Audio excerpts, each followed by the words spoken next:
And black media, he makes sure that our stories are told. Thank you for being the voice of Black America, Roland. Stay black. I love y'all. All momentum we have now, we have to keep this going. The video looks phenomenal. See, there's a difference between Black Star Network and black-owned media and something like CNN. You can't be black-owned media and be scared. It's time to be smart. Bring your eyeballs home. You dig?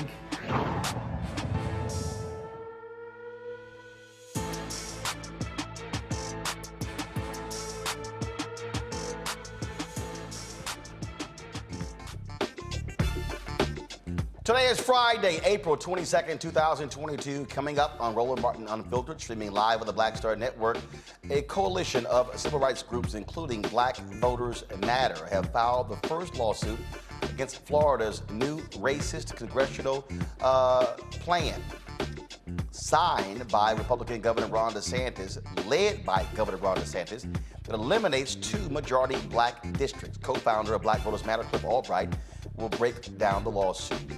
Melenese Ford is just one of many women who say they are victims of Darius Cooks Williams. Of course, his doxing practices. Tonight, a couple who says Darius posted their children on his social media accounts, plus her social security number, will join us to talk about that. While a former Philadelphia police officer faces assault charges for beating a black mother driving her car near a protest in 2020, she's about to cash a $2 million settlement check. Get this, y'all. Santa Ana, California police officers are playing music to keep, videos of them on patrol from being posted online. We'll talk to a council member who confronted some officers for doing just that. It's also Earth Day, and we have an expert to explain how regenerative agriculture is a climate solution. What is it? We'll find out in a second. About 20% of school principals are people of color in tonight's Education Matters segment, a nonprofit's initiative to increase that number. And got a couple Republicans on the show. First, you know what? We're just going to go ahead and put Kevin McCarthy and Marjorie Taylor Green in our Crazy As White People segment. First, Kevin McCarthy blasted the New York Times, saying he never said he was going to ask Donald Trump to resign. Little problem, there are audio tapes with him admitting that. And then Marjorie Taylor Green took the stand today, y'all. If y'all want to see pure comedy, wait till you see this fool saying on the stand, "I never called Nancy Pelosi a traitor." Then they played her actual comments. Then she was kind of like, "Yeah, I did say that." Y'all, it's pure comedy. Gold. I can't wait to show you. It's time to bring the funk on Roland Martin Unfiltered on the Black Star Network. Let's go. He's got it. Whatever the miss, he's on it. Whatever it is, he's got the scoop, the fact, the find. And when it breaks, he's right on time and it's rolling. Best believe he's knowing. Putting it down from sports to news to politics. With entertainment just for kicks, he's rolling. It's on go, roll, y'all.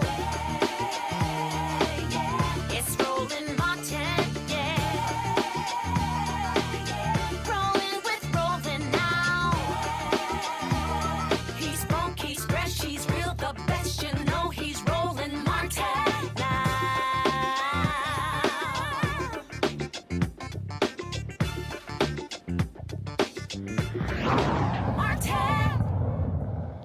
A couple days ago, I talked to a woman from Atlanta who said that Darius Cooks Williams, goes by the alias Darius Cooks, had doxed her. A number of other people have said the exact same thing. Well, a Detroit couple, they say they too have been doxing victims of the Atlanta social media cook. Now, black entrepreneurs Dawn and Danielle Holland say Williams posted this private photo of their family on his social media. These were posts, and I'll ask in a second where they came from. But again, I asked Darius if he had posted the photo, and he responded that he had not. This is the tweet right here. I said, very easy answer, Darius.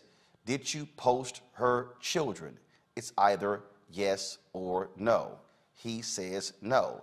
That is a lie. Williams even claimed to have Danielle's social security number. Yeah. I even asked him if the doxing accusations were true. His response, their attempt is laughable. Don and Danielle Holland, who don't think this is a laughing matter, join me from the Metro Detroit area. Glad to have both of you. First off, I want to start here, and that is there have been a number of stories, again, that have been done. Folks have made various complaints.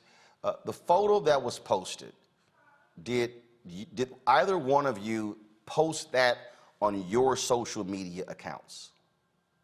The pictures that he posted were, hi Roland, how are you, by the way? Great. The pictures that he posted were on my private Facebook page. My Instagram profile is private, and I have never posted those pictures on my Twitter. Now, when you say private, what that means is, first of all, there is no private page. You can lock it, but people can still join your page, correct? I mean, to my understanding, you have to send like a friend request or something. Right. Yeah, to be able to view your profile and your pictures and stuff like that. But the reality is that the moment you post it is actually public, even though it can be labeled private. But so how long ago was it when he took those photos that were on your Facebook page, and then and where did he post these images? Because he was angry with you, but he chose to post photos of you and your children. How long ago was it? So the date was February 16th to be exact. What precipitated all of this? Why? What was the anger? What was the drama surrounding this? Well, his anger was that I was helping to amplify his scams and predatory behavior and doxing of Black women, to be specific. So I took to my Twitter anonymously, and it was anonymous because I know that he's historically, known to dox people and put their private information out there. So I was basically just simply helping to amplify the behavior of a bad actor amongst our community, specifically amongst black women. That's his demographic. So I was taking to my Twitter to retweet, to help spread information, any public documents that were out there regarding him. And for some reason, I was like a needle out of a haystack. He honed in on me. And I guess I was an easy target for him to dox. And that's what he ended up doing.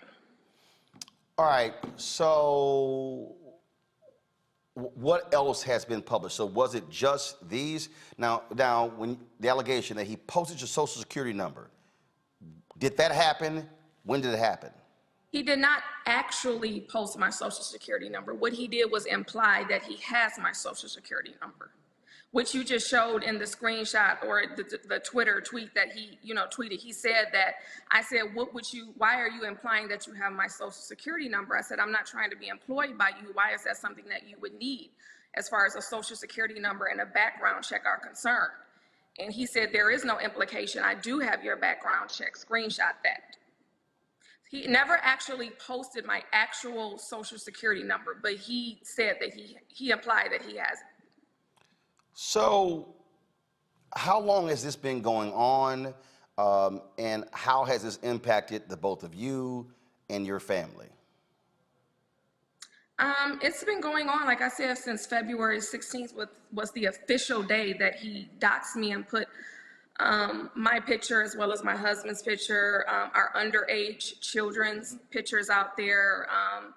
He has since just doggone near every day antagonized us. That day when he actually doxed me, he changed his profile picture on Twitter to my picture. He changed his Twitter name to my name. He listed 3 cities that I have lived in. Basically, he was trying to incite people to harass me. He has since, when people have said that kids are off limits, like if you have an issue with what I was doing on my Twitter and you want to come at me, that's one thing. But to bring our underage children into it is another. And when he's questioned about that, he has several times said, F those children. He changed his Twitter name to my husband's name recently in the last couple of weeks. And I mean, it's been a lot. It's mentally draining. My daughter has been under a lot of stress, having panic attacks. She knows what's going on, and it's a lot, you know. My husband. Yeah. So let me say this. First of all, how you doing, Roland? Thank you for allowing us to come on here. There's two swim lanes here. There is spreading awareness and harassment. Darius has spewed that she had been harassing him, right? However, she was only spreading awareness to bring awareness to other women what he was doing, and she had to do it under strict anonymity, right? Because what he does is when he finds out who you are, he doxes, right? So, and then what he does is he also blocks people. So he really picked her out of a needle in a haystack, and I've said this before, that I think why he did it in the fashion that he did it, where he hit so below the belt, was because she very eloquently was stating facts, right? She was never, from my understanding and from what I've seen and from what I've researched, she was never posting lies or hypothetical things about him. It was always facts. And I didn't know who he was. I didn't know what a Darius Williams was until February 16th. I mean, you know, again, you know, when we were all in shutdown, from what I've been told now is that, you know, with COVID or whatnot, you know, he had really claimed the fame when he was, you know, over shutdown. So in passing, you know, she would tell me about different people that she would follow, and, you know, everybody was just at home. We had no other choice but to turn to social media. So when this all came about on February 16th, she kind of reminded me of who this guy was. But I would remember she had talked about the pattern that this one of the people that she was following would do, right? And the pattern was being disrespectful to Black women, was being, there was information about him being a scammer. If any customer, if anybody opposed him, he would block them. Well, first he would ridicule, he would talk down to them, and then he would block them, right? So when this came about, light bulb popped in my head. I'm like, okay, well, this is the guy. But again, I had no clue of who he was, what he does. I mean, I'm not even in this space, right? I mean, this was, when I got involved in this thing, I mean, I hadn't sent a tweet in 5 years, right? So when all of this occurred, when he had doxed us, I went ahead and I actually was, Danielle will tell you, I was like kind of irritated. I was like really irritated about it. I'm like, why are we even in this space? Like, what happened? You know, why are my children on the internet? Why is this guy coming at us? So I told her, I said, you know what? We're gonna shut our social media down. Let's go dark for a minute. But again, you know, he was going live. He was just ridiculing. He was ridiculing us. He was talking about, I got her kids. I got her kids' information. Tell Don Vaughn I said hello, blah, blah, blah. I mean, he was literally just verbally like assaulting us over the internet. And boasting that he figured out who I was. Yeah, and boasting that he figured out who she was. So I'd say about, you know, 1:30, 2 o'clock that morning, Roland, I was hot, man. I mean, I was hot. I'm like, I got too much to lose. You know, I got a household, I got family, I got people that depend on me to, people that work for me. You know, I can't lose it, right? But that was your first instinct. I don't know if you have children or if anybody that's watching that have children. You know, all bets are off when children are involved, young children. And so I had to master extreme emotion because I wanted to go back to my old Detroit roots, but I couldn't. So about 1:30, 2 o'clock in the morning, I sent my first tweet that I hadn't sent. I hadn't, because I don't tweet. You know, I mean, I had a Twitter account, but I hadn't sent any tweets for 5-6 years.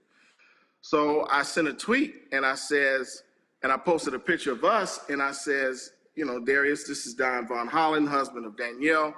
You posted my family, you posted me. I need to understand why you did this. Please give me a call. So I'm like, you know what? If this guy, I'm gonna get ahead of this guy, you know, because I know he's used to posting telephone numbers. He's used to posting personal things. So I'm like, you know what? I'm gonna dox myself. So I says, I need you to give me a call. I put my personal cell phone number out there. It says 313-330-4992. I need for you to call me. So, and I think I sent a couple other tweets after that. And then the next morning, we got up, we were moving around, we're still hot, trying to figure out what we're gonna do about this.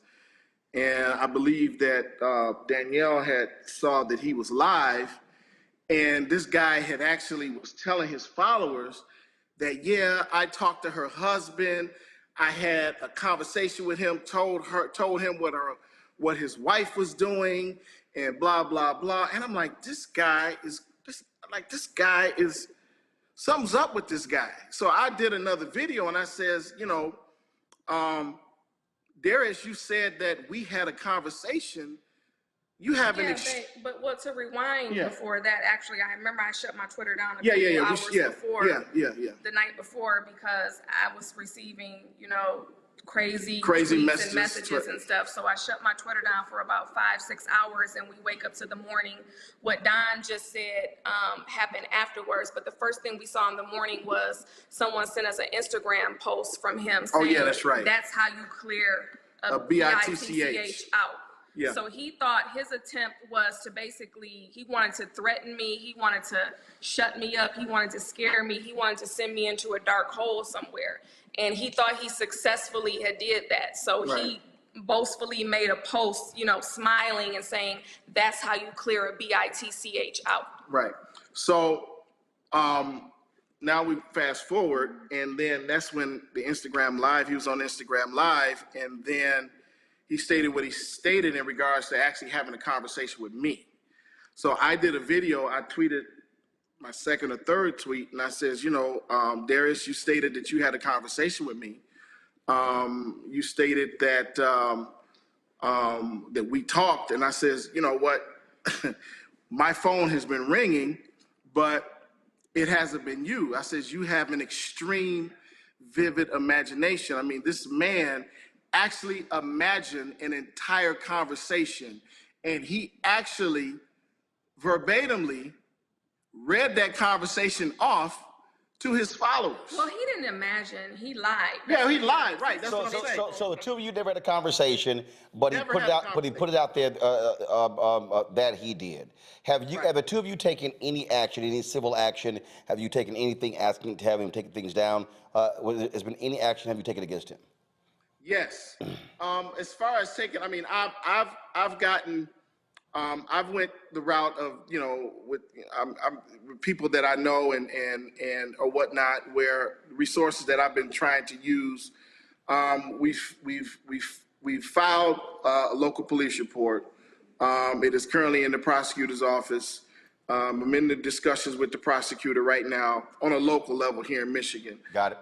We've also had conversations with some folks in the DOJ, and it's funny that I didn't understand that this actually falls in the guidelines of Homeland Security in this matter, and we've reached out to the FBI, and naturally we followed the process of where you report things on Twitter, you report things on Instagram, you report things on Facebook. However, That has not worked because my children's pictures are still there on his Twitter. And he refuses to delete them. And he refuses to delete them. So, and this is why, you know, I really kind of got into this battle. Number one, I got in the battle because of my children and my family, my wife. And then number two, as I started getting into the fat meat of this whole situation, there's really no real process that's in place on the local police department level, because there was someone else that was here in Michigan that had a certain situation with him, and they had went and tried to file a police report, but the Detroit Police Department kind of just threw it out, said, you know what, you don't have a case. However, in the zip code that we live in, they are kind of like really diligent on trying to push it through. I mean, and that's the thing. I started getting into the fat meat of this. Is like, what is the real process to report somebody on a local level? Where can people go instead of like reporting it, cyberbullying on, you know, Instagram, Facebook, and Twitter? Like, what is the actual process that's in place? Which really, it's almost like it's zip code specific, you know? Right. Yeah. So that's the thing. So again, your complaint is still in the hands of the DA's office. Yes, exactly. And no decision has actually been made on that. Last question for y'all. Have y'all heard from other people who have similar complaints with regards to Darius Cooks Williams? Absolutely. I mean, we get flooded with inboxes of people that have had situations in dealing with him. As a matter of fact, there are people that have been coming specifically in my inbox stating that they were afraid to come out because of what he does. I mean, they don't really have any, you know, I'm not going to say they don't have a fight in them.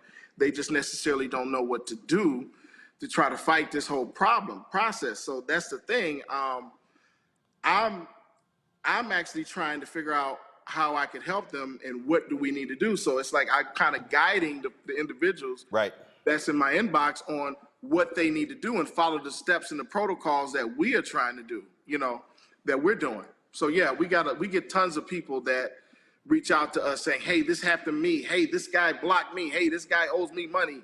Hey, what do I need to do? You know, and that's the thing. It's like, man, I cannot really, it's like I got into the fat meat of this, and it's like, man, this guy is like a predator. And he's currently on his best behavior, trying to issue refunds and do customer service on live because of the heat that's been under him recently, as far as, you know, your show and the hashtag Darius Crooks on Twitter, as well as Randy Travis's Fox 5 Atlanta 2-part segment. And so, whereas people would normally get blocked or ignored when they're asking about a refund or products not received, he is on social media refunding people and answering any inquiries, whereas that's not his normal stance. Right. So. And I want to touch this point back again, because his stance on his reasoning for going after Danielle was because she harassed me for 9 months.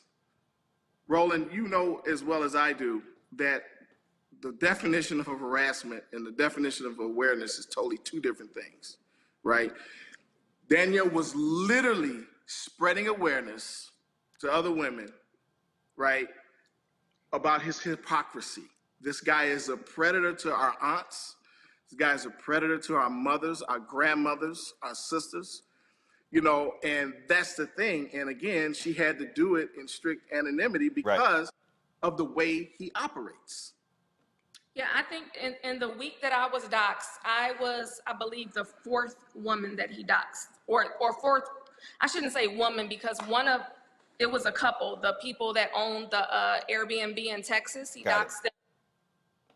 He doxed myself. He doxed a young lady who did a chargeback regarding one of his Dining with Darius events. He put her private information out there, as well as her brother's. And he put a young lady who he hired to do the cleaning services after one of his dinners, who he hired, I believe, off of Craigslist. He put her private information out there as well. So within a week's time, I was like the 5th person that he doxed. Well, this is certainly disturbing. I've invited him several times to come on the show to discuss these allegations. Still waiting for him to accept that invitation. I do know about this court hearing for May 17th with Melenese Ford regarding that restraining order, so we'll be covering to see what happens as well. We surely appreciate both of you joining us. Yes, sir. Thank you. All right, Thank you thanks a bunch, and good luck with it. Folks, coming up next, we're going to talk about the new Florida maps. They are just simply gutting black people, trying to get rid of 2 majority black districts. We'll talk with Cliff Albright, co-founder of Black Voters Matter, about what is happening in the Sunshine State. You're watching Roland Martin Unfiltered right here on the Black Star Network. I'm Deborah Owens, America's Wealth Coach. And on the next Get Wealthy, you'll meet Jandy Turner, who took her love of sports, expanded her network, and created a thriving business. I settled on developing a golf event planning business, which in and of itself has been very viable for me. One of the things that I've learned from producing hundreds, if not thousands, of golf tournaments is that business gets done on the golf course. All on The Next Get Wealthy, only on Black Star Network.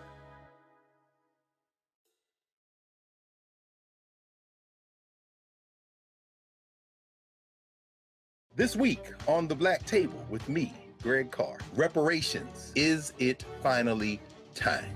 2 of the country's foremost authorities on the subject will join me to try to answer that very question. A powerful installment of The Black Table with me, Greg Carr, right here, only on the Black Star Network.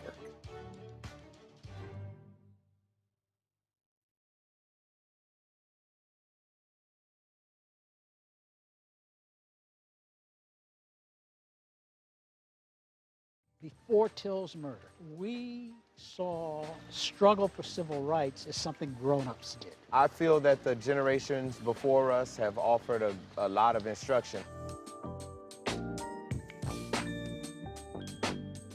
Organizing is really one of the only things that gives me the sanity and makes me feel purposeful. When Emmett Till was murdered, that's what attracted our attention.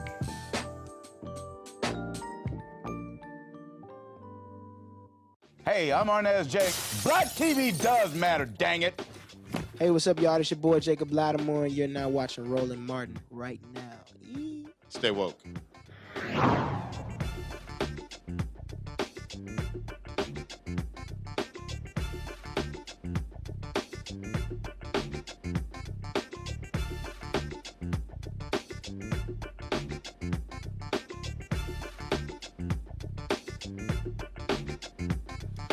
Republicans have been attacking Democrats all across the country, especially black people. Florida, they chose to take the racism to a whole new level. Governor Ron DeSantis rejected the maps that the legislature drew up. So he said, I'm going to drop my own, getting rid of 2 majority black districts. Already, lawsuits have been filed against Florida as a result of this decision.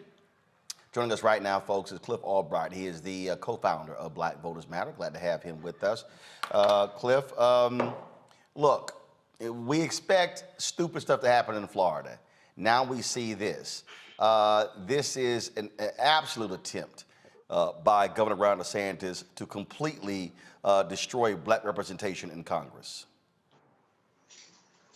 Yeah, you're absolutely right, Roland. By the way, happy belated anniversary. Appreciate it. No, I mean, we're looking at, this is even worse than what we saw out of the recent situations in Alabama with their maps and Louisiana with their maps. And those situations, the fight was really about whether or not the maps would be changed to give black folks the extra representation that we should have. In this situation, DeSantis, as you already noted, has gone out of his way, in fact, arguing with his own Republicans within his state, arguing to not just to not increase black representation, but to take away 2 seats, including carving up the seat that's in northern Florida, which goes roughly from Jacksonville over to Tallahassee, which includes some rural black populations in between, but literally carving up that one district into 4 separate districts, none of which would have the ability to elect a black representative,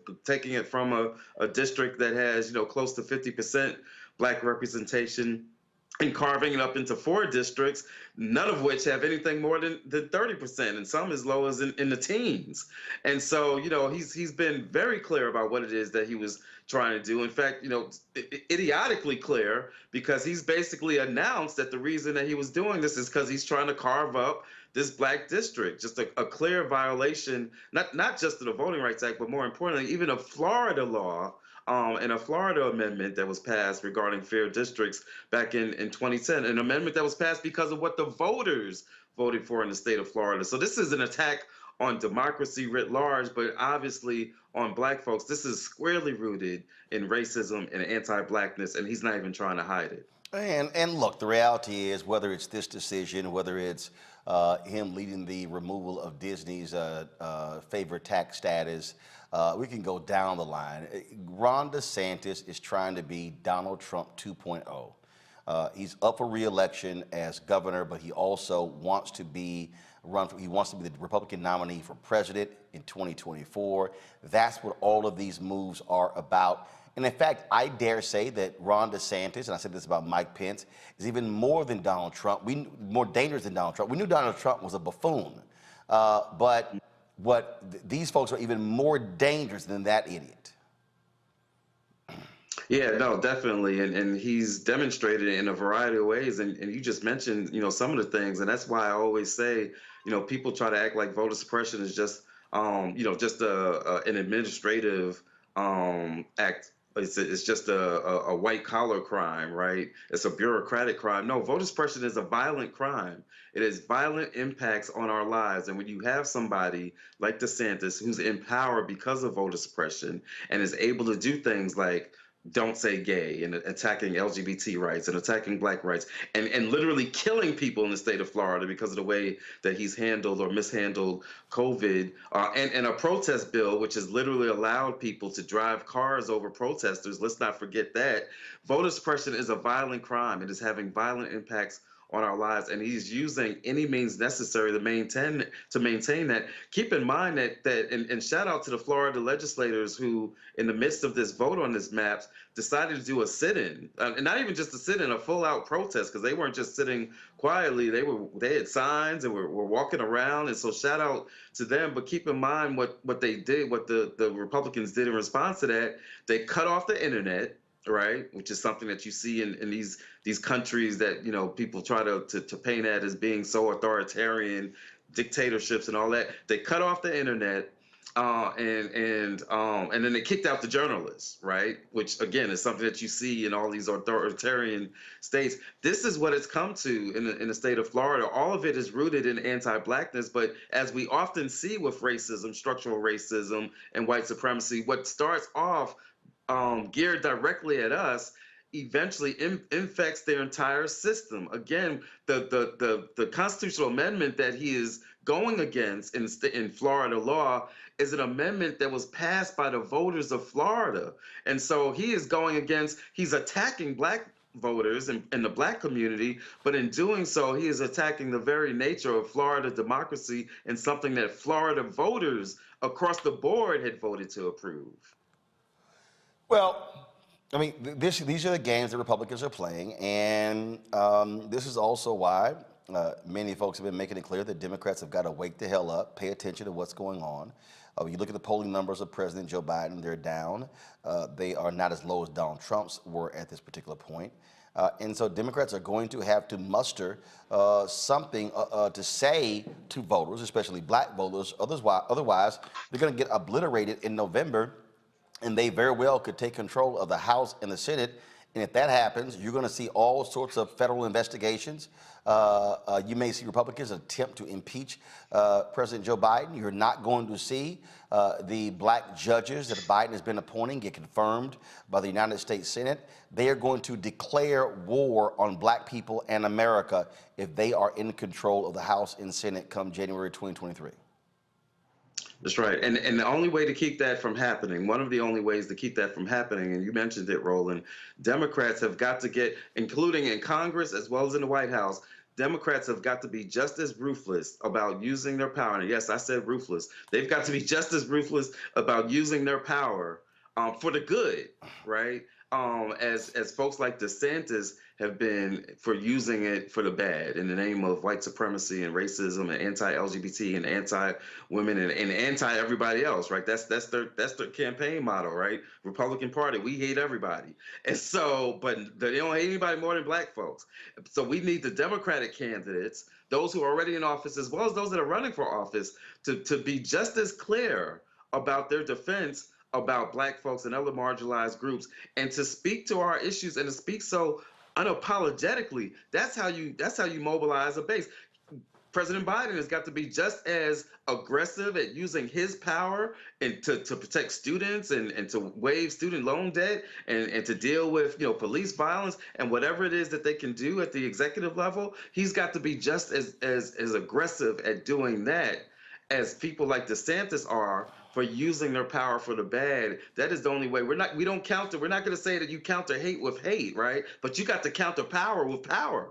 And you got to counter it with righteous power that is rooted in love and is responsive to your base the same way DeSantis, as you said, this entire move, he achieves two things. One, he gets to achieve his anti-black fantasies, and two, he gets to establish himself as somebody who's Trumpier than Trump, and as somebody who can even stand up to Republicans within his own party.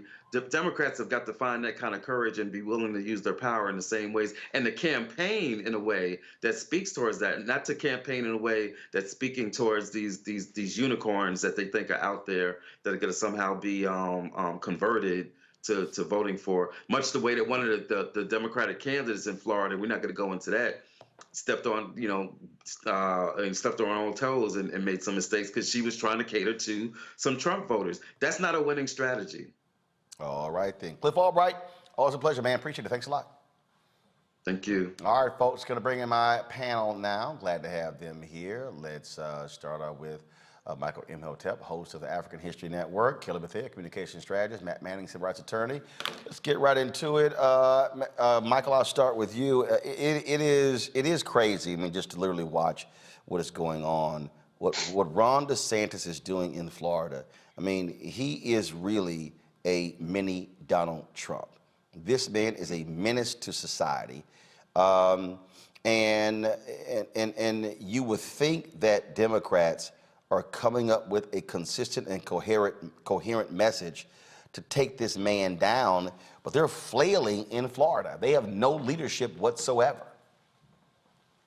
Yeah, Roland, back in 2018, when Andrew Gillum was running for governor of Florida against Ron DeSantis, and they had the debate, and Andrew Gillum said, "I'm not calling Mr. DeSantis a racist. I'm saying the racists believe Mr. DeSantis is a racist."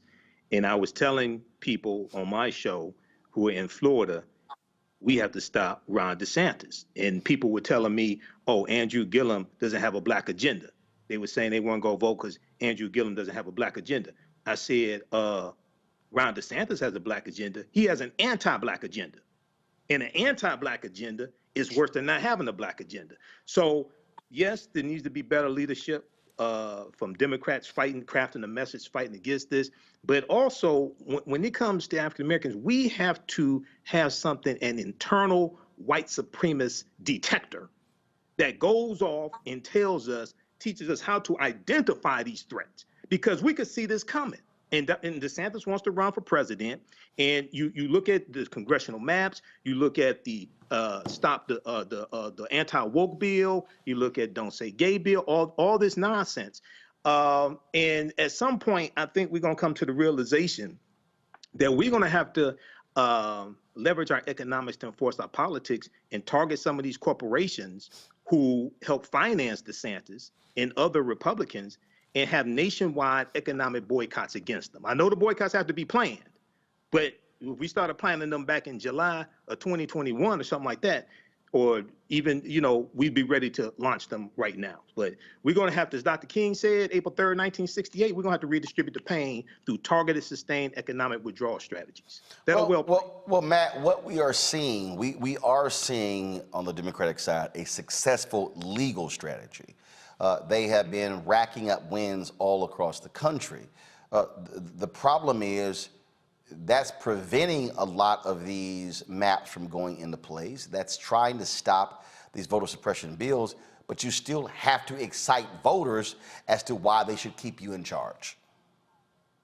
You absolutely do. And you have to, as Brother Cliff said earlier, you have to really explain the import of why these attacks on voting are so important. The average voter may not understand it, but as we talk about on this show every week, every level of government is important, and every level of government is being attacked and leveraged by Republicans right now. So I think you're right in that the Democrats have to not only continue that push with legislation, or rather with the litigation, excuse me, but they also have to make sure that people understand. I think what he said was so brilliant, that this is a violent crime. When voter suppression occurs, it affects every aspect of our life, and it generally affects us in particular.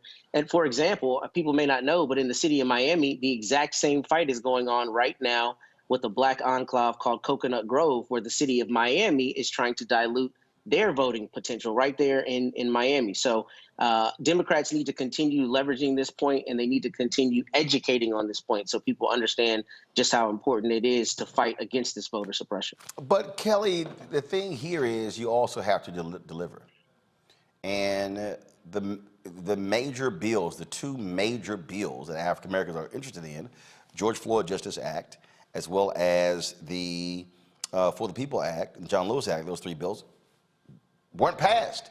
And so it's hard to say, oh, this is what we did, if you're not actually making it a strong narrative. That's the piece right there. You have to be able to explain to voters how the things you've done actually have impacted them for good.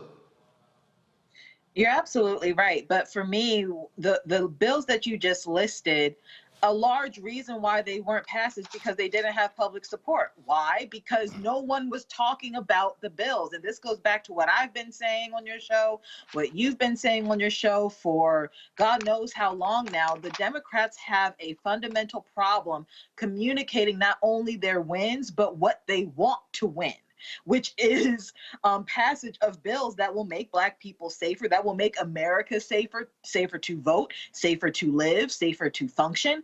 And I know more about what's going on with the Amazon Prime situation, in that there's a possibility that Congress could do something in legislation that would take away our 2-day Prime shipping.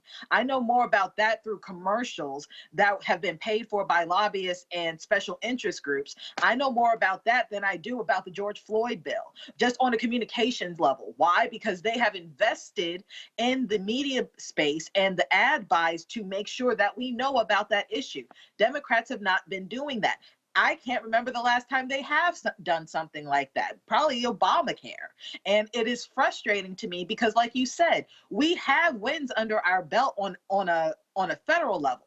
But in Florida specifically, what Floridian Democrat do you know who actually knows any type of win that Florida has, either on the local level or on the federal level? Because no one's talking about it. No one's communicating it to them. And they're not even like when it is being communicated, they're not even packaging it like it's a win. They're packaging it like it's a problem. Who wants to hear about a problem all the time when we, the people, don't even know how to solve it? That's what we're voting for you for. So that's why I'm concerned with not only what's going on here, but what's going to happen come November, which is, frankly, Democrats are going to lose faith in the people who are already in their respective positions, because they don't feel like the people in their respective positions have been doing anything, because no one's talking about what they're doing in a positive light such that we can get behind them and actually support them. So until that happens, in a phrase, we're screwed.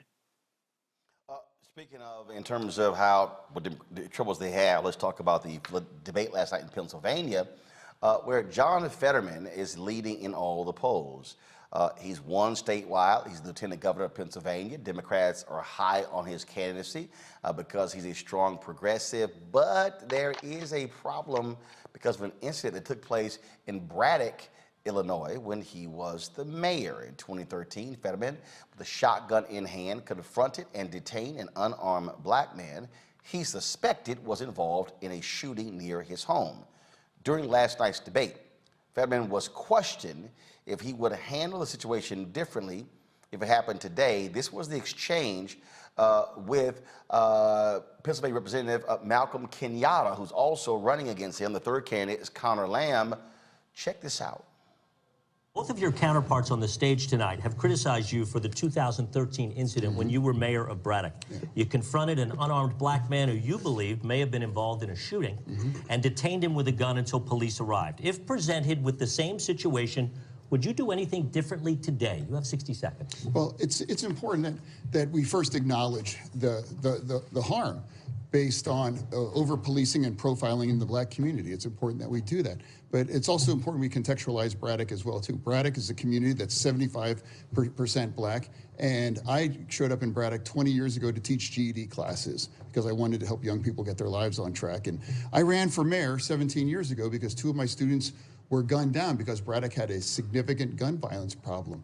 And after running for mayor and winning, I attacked the gun violence problem in Braddock. And we succeeded. My proudest accomplishment was going 5.5 years, we stopped the killing. In 2013, I was outside on a cold January afternoon. I heard a burst of gunfire with my young son. I made a split-second decision to call 911, get my son to safety, and intercept an individual, the only individual out, running from where the gunfire came, and intercept him until our first responders arrived as Braddock's chief law enforcement officer and as the mayor.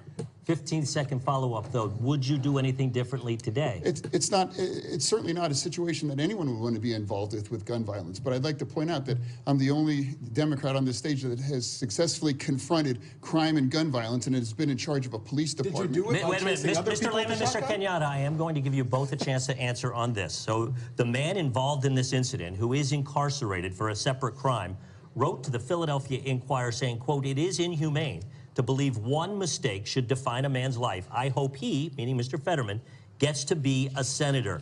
If that man is okay with it, Mr. Lamb, why aren't you? 60 seconds. Well, in the same statement, the man said that he believes to this day John is lying about the question of whether he pointed the shotgun at him. The man is incarcerated, and John is one of the people who holds the keys to letting him out. He chairs the Board of Pardons. So I'm not surprised by that statement in the least. And it's a kind thing for him to say. At the time, not only did Christopher say that John pointed the shotgun right in his chest, John said that to the police. You know, as a prosecutor, I always look at a police report written at the time to understand what actually happened. And if you look at it, to this day, it says, Fetterman said he pulled the shotgun on the person in order to stop him. That's what John told the police at the time. That's what Christopher said at the time as well. But today, not only will John admit that he won't admit that he was pointing the gun at this person, he also won't really answer your question as to whether he did anything wrong and should have done it differently. And I just think that's disqualifying for any of us who have to work hard to gain the trust of the black community. Mr. Kenyatta, same question. If the man who was involved in that incident says it's okay, why are you not okay with it? You have 60 seconds. So let me just be crystal clear, because it's very rare we get John at an event. And so I'll say directly to the Lieutenant Governor, for somebody who has cut an image as an incredibly tough guy, you're so afraid of 2 little words. I'm sorry. You did take a 20-gauge shotgun, get in your pickup truck, travel into another town, and brandish that weapon at the chest of an unarmed black jogger. You did that.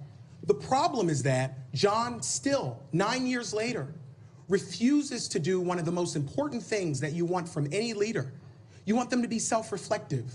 And I think John has gotten away with this for too long, with this idea that as long as he didn't know the jogger was black, it was fine what he did. It was not okay what John did. And John, I hope tonight you would say those 2 simple words.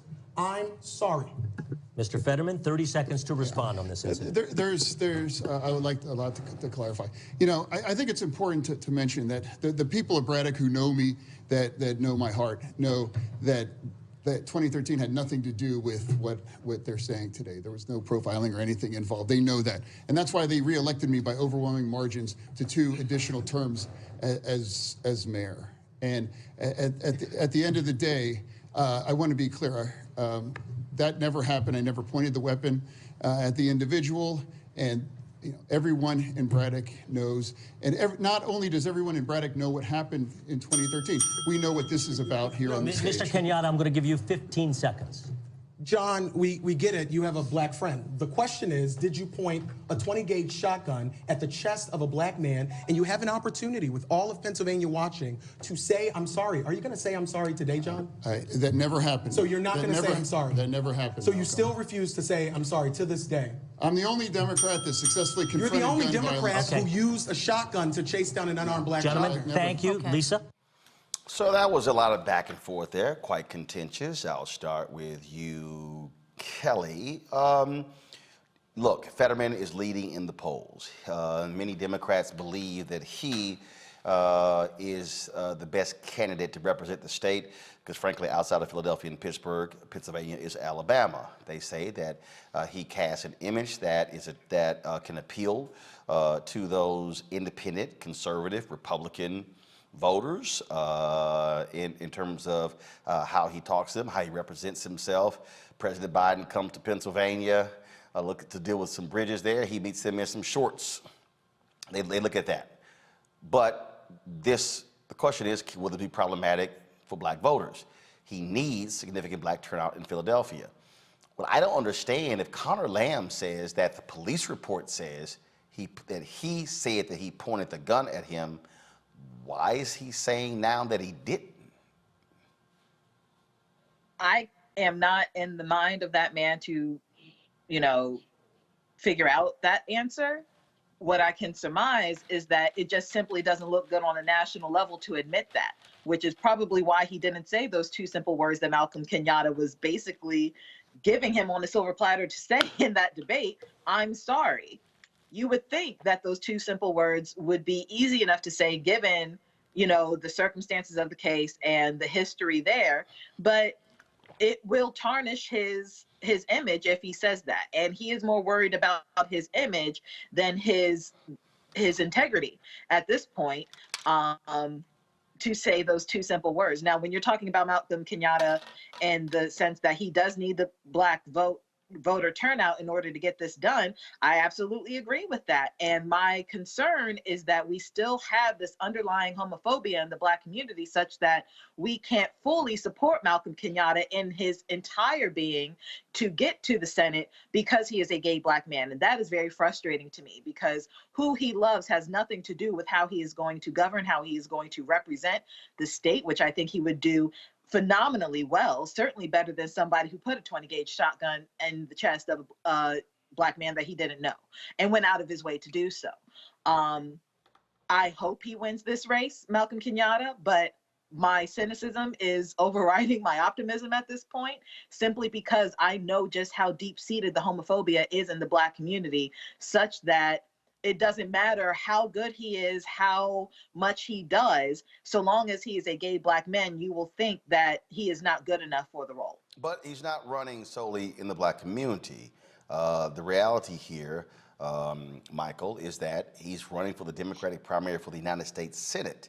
You're going to have Democrats all across the state of Pennsylvania who are voting. So it's not, Malcolm Kenyatta is not just appealing to African Americans, he's trying to appeal to white voters, Latino voters, Asian voters, Native American voters.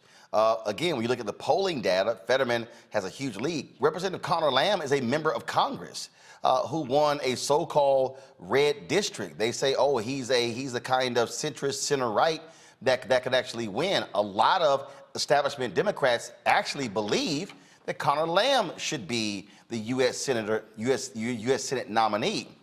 But the reality is, Fetterman is doing quite well in the polls. So right now, actually, the top two candidates, based upon polling, are Fetterman and Lamb, and then Kenyatta is coming in third.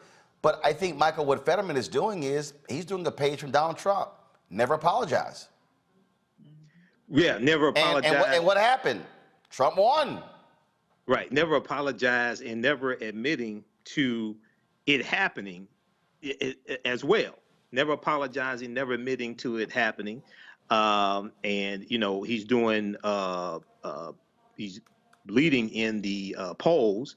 But, this is, when you deal with statewide races, this is one of the problems oftentimes that African Americans run into in statewide races, like for U.S. Senate, for instance. Because when we look at, say, the Congressional Black Caucus, I think it's about 57 are in the House.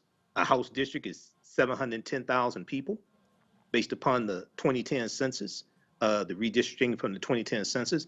But when you run for Senate, now you got to appeal to millions of people, statewide race, to different ethnicities, religions, different things like this, races. So it's a different ball game. So I like Malcolm Kenyatta's enthusiasm. I watched some of the debate, and it was actually, they showed some of it on MSNBC today as well.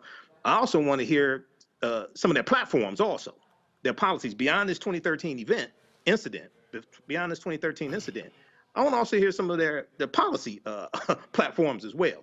But this is what happens when you run statewide. This is a different ball game than running in a district for like the House of Representatives. And in fact, Matt, the Franklin and Marshall College poll came out just the other day, and what it says here is that according to this polling here, 26% are undecided, but as it stands right now, 17% of the voters say they will support, first of all,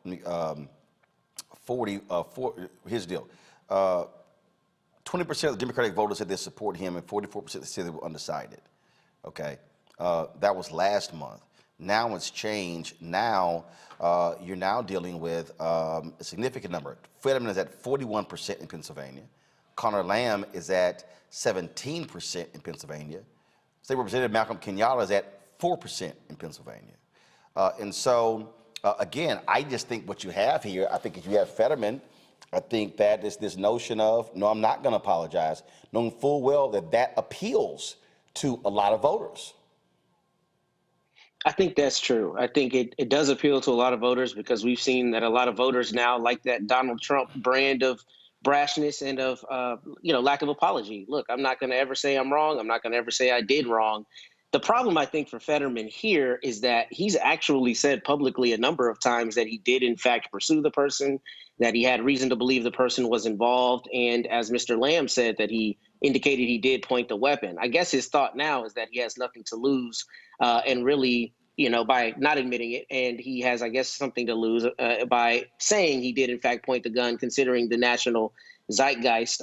But I really don't understand why you backtrack on that, because I found an article as I was preparing for the show today where he indicated that he did, in fact, pursue him. So he might be concerned that this looks enough like the Ahmaud Arbery case in Georgia that he doesn't want to admit it and have any of the flack related to that. And I think that might be the concern. But, he's so far ahead in the polls, maybe he's thinking there's just no purpose in admitting it at this point. All right, folks, got to go to a break. We come back. Kevin McCarthy, your punk ass busted for lying. We're going to talk about that. Plus, Marjorie Taylor Green is on the witness stand today. She is fighting for her political life because some constituents are suing to keep her off the ballot because of her involvement in the January 6th white domestic terrorist incident at the U.S. Capitol. We're going to talk about all of that and more next to Roland Martin Unfiltered. Don't forget to download the Black Star Network app. Folks, we're trying to hit 50,000 downloads by May 1st. Apple phone, Android phone, Apple TV, Android TV, Roku, Amazon Fire TV, Xbox One, Samsung Smart TV. Also, please join our Bring the Funk fan club. Every dollar you give goes to support this show. Checks and money orders sent to P.O. Box 57196, Washington, D.C. 20037-0196. Cash App is $RM Unfiltered. PayPal is R Martin Unfiltered. Venmo is RM Unfiltered. Zelle, you can send to Roland at RolandSMartin.com and Roland at RolandMartinUnfiltered.com. We'll be right back. I'm Dr. Jackie, and on a next A Balanced Life, it takes a village to raise a child, and truer words have never been spoken. If you're raising a child, you know that it's a blessed challenge like no other. Even more so if your child has a disability. We'll talk to parents and our expert panelists about the best way forward for your child to help you maintain your own sanity on a next A Balanced Life with Dr. Jackie on Black Star Network. We're all impacted by the culture, whether we know it or not. From politics to music and entertainment, it's a huge part of our lives, and we're going to talk about it every day right here on The Culture with me, Faraji Muhammad, only on the Black Star Network.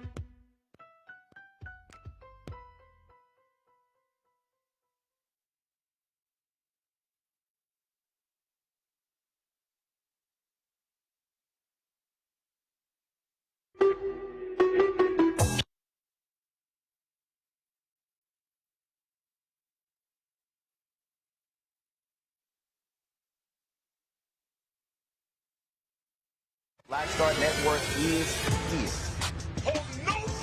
I'm real revolutionary right now. Support this man, Black Media. He makes sure that our stories are told. Thank you for being the voice of Black America, Roland. I love y'all. All momentum we have now, we have to keep this going. The video looks phenomenal. See, this difference between Black Star Network and black-owned media and something like CNN. You can't be Black-owned media and be scared. It's time to be smart. Bring your eyeballs home. You dig?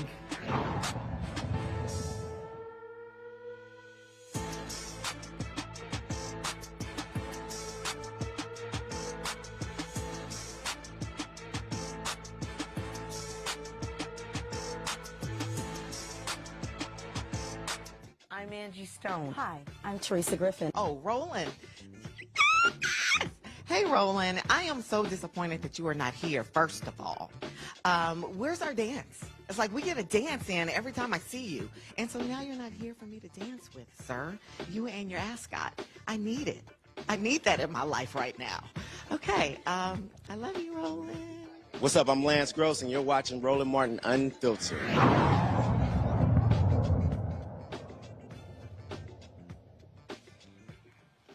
Okay, if y'all want a great laugh, whoa, I got a good one for you. So, there's a new book coming out by two reporters for the New York Times. And in that book, they talked about a conversation that Republican minority leader in the House, Kevin McCarthy, had with other Republicans, where he said that he was disgusted by what happened with Donald Trump on January 6th, and he was going to ask Donald Trump to resign. Now, the book comes, so they release an excerpt of the book, all right? So it comes out. Well, Kevin McCarthy, being as arrogant and indignant as he possibly can, he decides to release a statement just condemning the New York Times. I mean, angry as all get out. Y'all, so I gotta show this, y'all. This is, I'm telling y'all, this is so hilarious. This is what he put out. The New York Times reporting on me is totally false and wrong. It comes as no surprise that the corporate media is obsessed with doing everything it can to further a liberal agenda. This promotional book tour is no different. If the reporters were interested in truth, why would they ask for comment after the book was printed? The past year and a half have proven that our country was better off when President Trump was in the White House. And rather than address the real issues facing Americans, the corporate media is more concerned with profiting from manufactured political intrigue from politically motivated sources. Our country has suffered enough under failed one-party democratic rule, and no amount of media, y'all, no amount of media, ignorance and bias will stop Americans from delivering a clear message this fall that it is their time for change. Okay, y'all, that's the deal. That's what he said. Okay, now check this out, y'all. I got a good one for you. So last night on Maddow, last night on Maddow, y'all, check this out. They had the reporters from the New York Times on the show. Well, they kind of released the audio of the conversation. And let's just say the conversation didn't quite go exactly like Kevin McCarthy thought it was going to go.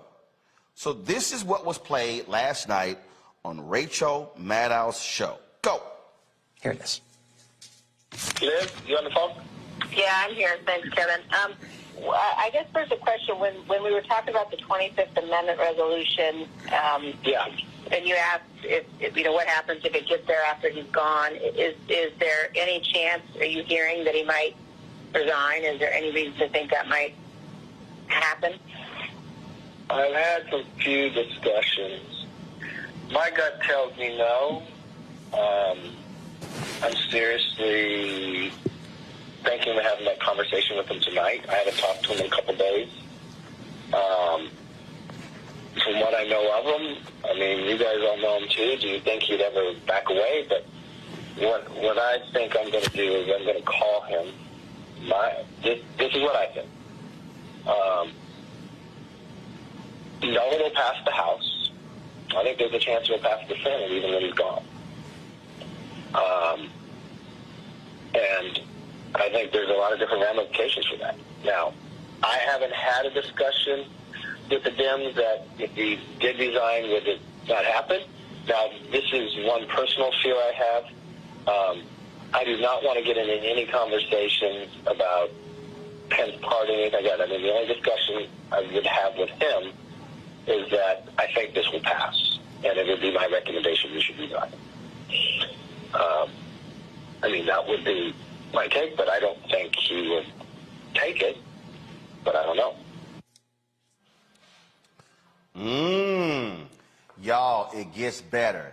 They got more audio, where he says, I don't understand why these social media companies are not banning the accounts of some of these Republicans tweeting crazy stuff.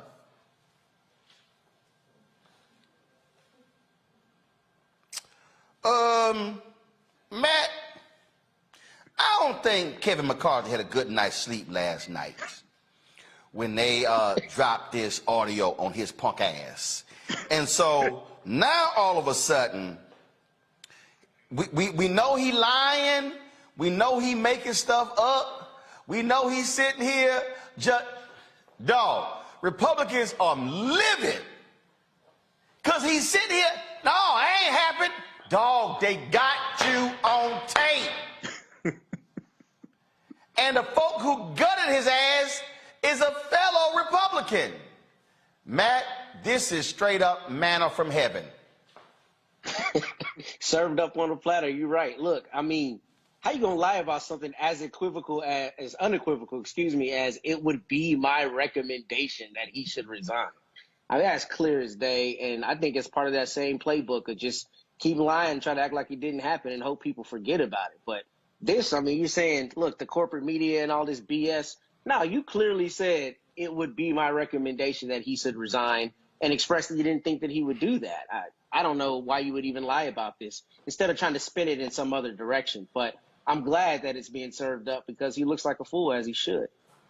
I'm just sitting here, Michael, just hollering, laughing at these Republicans who are just sitting here. And this is what I need everybody to remember when I was on ABC this week. What did I tell y'all about these Republicans? What did I tell Chris Christie to his face? Y'all are more concerned with power and party over principles and patriotism. Exhibit 3,978. Oh, absolutely. These are traitors who violated their oath to defend the Constitution against enemies, both foreign and domestic.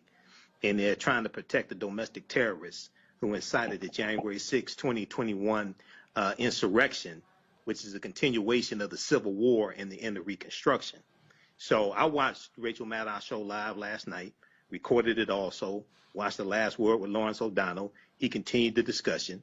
And there's more. The other thing is, Roland, there's more audio. The authors of the book, This Will Not Pass, they said they have more audio. Oh, I know. Oh, no. Hey, dog.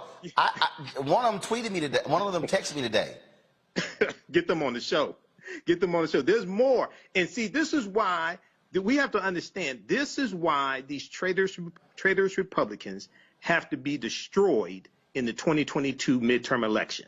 If these domestic terrorist sympathizers and traitors to the Constitution, if they take back control of the House and the Senate, dude, they're trying to take us back to 1890, the Mississippi State Convention, where the white supremacists in the state legislature institute a poll, taxes, and literacy tests, and African Americans were the majority of the population and the majority of the voters in the state of Mississippi. You know, so we have to connect all this history together and understand why these domestic terrorist sympathizers have to be stopped, period. All they care about is power, Kelly. And Yes. again, with all of this, let me remind people what I told Chris Christie to his face and Sarah Isker, who worked for the Jeff Sessions Department of Justice. And they were like, well, we worked against him. Yeah, but y'all supported his ass and you worked for him. Here we go. But I appreciate the speech, Governor, but the reality is this. You have to admit, Sarah, you have to admit the role that you played in putting the person in leadership who is driving conspiracy theories. It's one thing to condemn them after the fact, but you have to own up to the role that you played in putting the person in power. The time we both ran campaigns against No. them. Let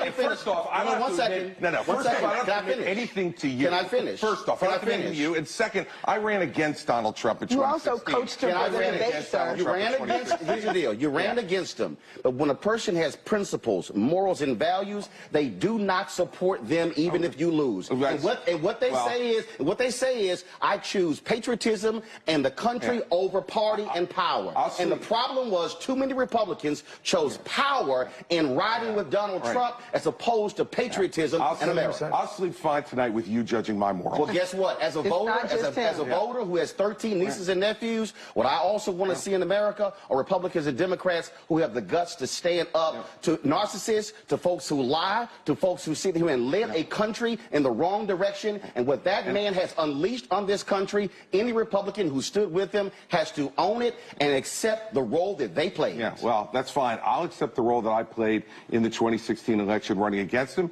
and I'll accept the role... Let him finish his point now. Let him finish his point. And I'll accept the role that I played in my belief that Hillary Clinton was not the right person to be president. We all get to make choices, Roland, in this democracy. I made my choice. I'm on record of my choice, and I'm not walking away from my choice. But it does not preclude me from being able to be critical when the person that I did support does things that I am against. And so this false choice that you're trying to set up, That's not false. It's a false choice, and one that the American people are not going to buy either.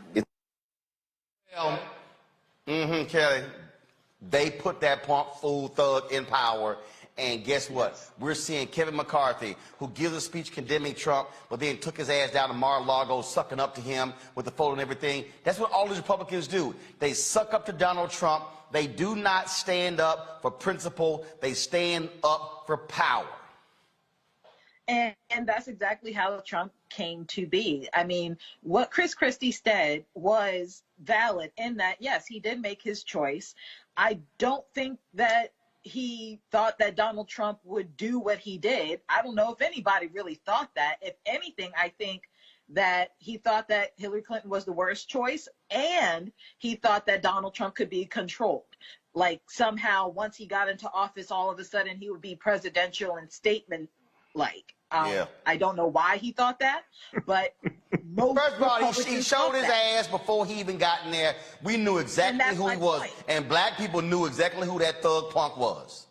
And that's my point. It's like when you see somebody do the same thing over and over again, and you don't believe it, that's on you. But I also have to, defer to his own line of thinking, in that he really thought that this man could change for the sake of power, like you said. But that's not what happened.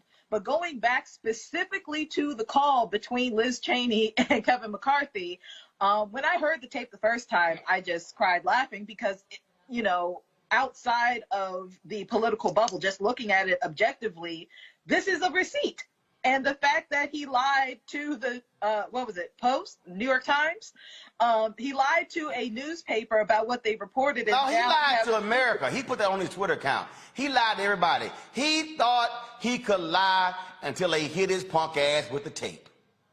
But what's ironic to me, and I agreed, but what's ironic to me is that for months now, if not over a year, because Liz Cheney is part of the January 6th committee, Liz Cheney has been telling us that these Republicans were anti-Trump for the longest time. So the fact that we actually have something on tape proving her point, and then what's further, he is the one who's saying it to Liz Cheney, who is on record on the news, in papers, and God knows what other kind of media is saying, hey, they're saying one thing on the outset, but to me, they're saying something completely different.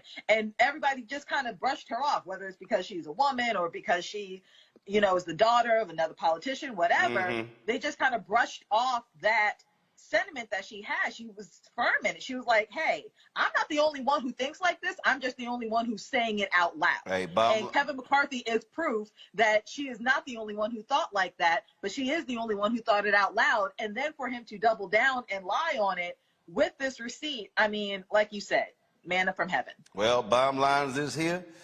We know doggone well they some damn liars, and now they getting busted. All right, y'all. We got to go to a break. We'll be back on Roland Martin Unfiltered on the Black Star Network.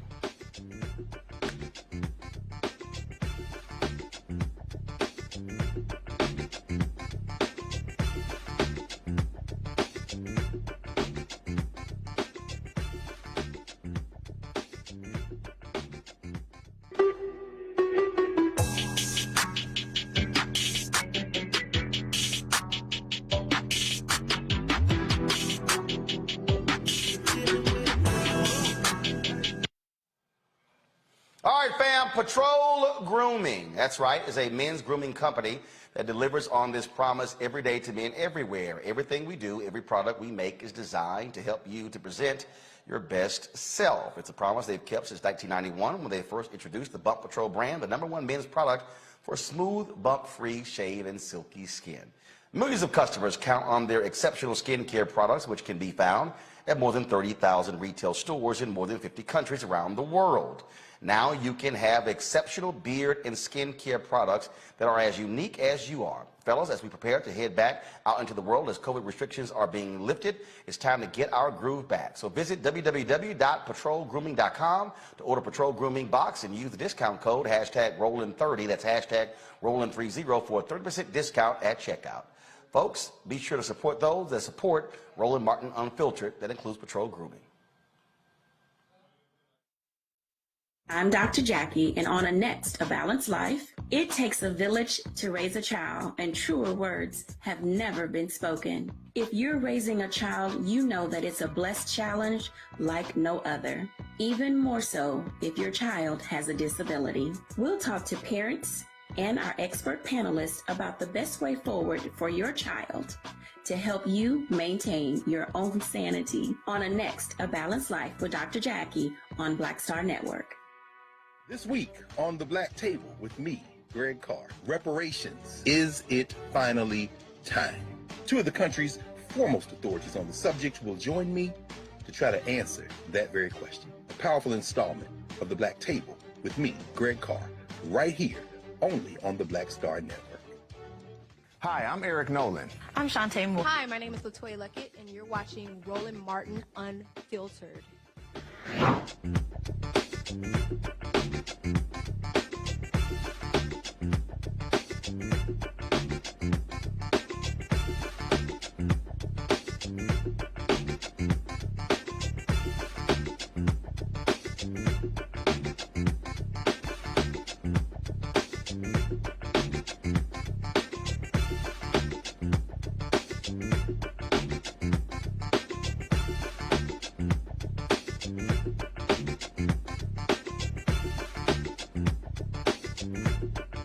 All right, the one thing holding police officers accountable is the ability to record them. It was a video that helped convict the officers who killed George Floyd. It was a video to help convict the officer who killed Laquan McDonald. A Santa Ana, California council member says police are now playing loud, copyrighted music to keep videos of them from being posted.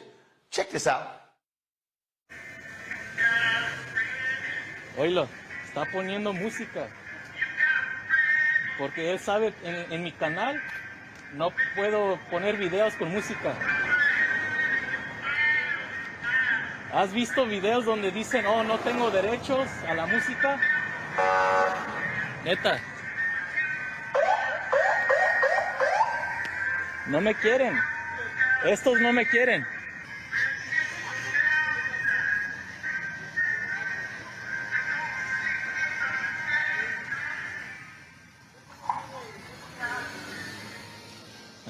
All right, folks, Santa Ana Council member Jonathan Ryan Hernandez joins me now. The Santa Ana Police Chief David Valentine also released a statement about the incident. We're going to read that in a sec. Well, I'll read that nonsense first. So watch this. Santa Ana Police Department is aware of a video that has surfaced involving one of our officers. We're committed to serving our community, and we understand the concerns as it relates to the video. The Santa Ana Police Department takes seriously all complaints regarding the service provided by the department and the conduct of its employees. Our department is committed to conducting complete, thorough, and objective investigations. My expectation is that all police department employees perform their duties with dignity and respect in the community we are hired to serve. Yeah, okay, that's great. But Councilman, let's just be real here. By them playing the music, what it does is it keeps the videos gets blocked when you post on Instagram because of the copyright management. That is correct. Yes, it does infringe upon our First Amendment rights.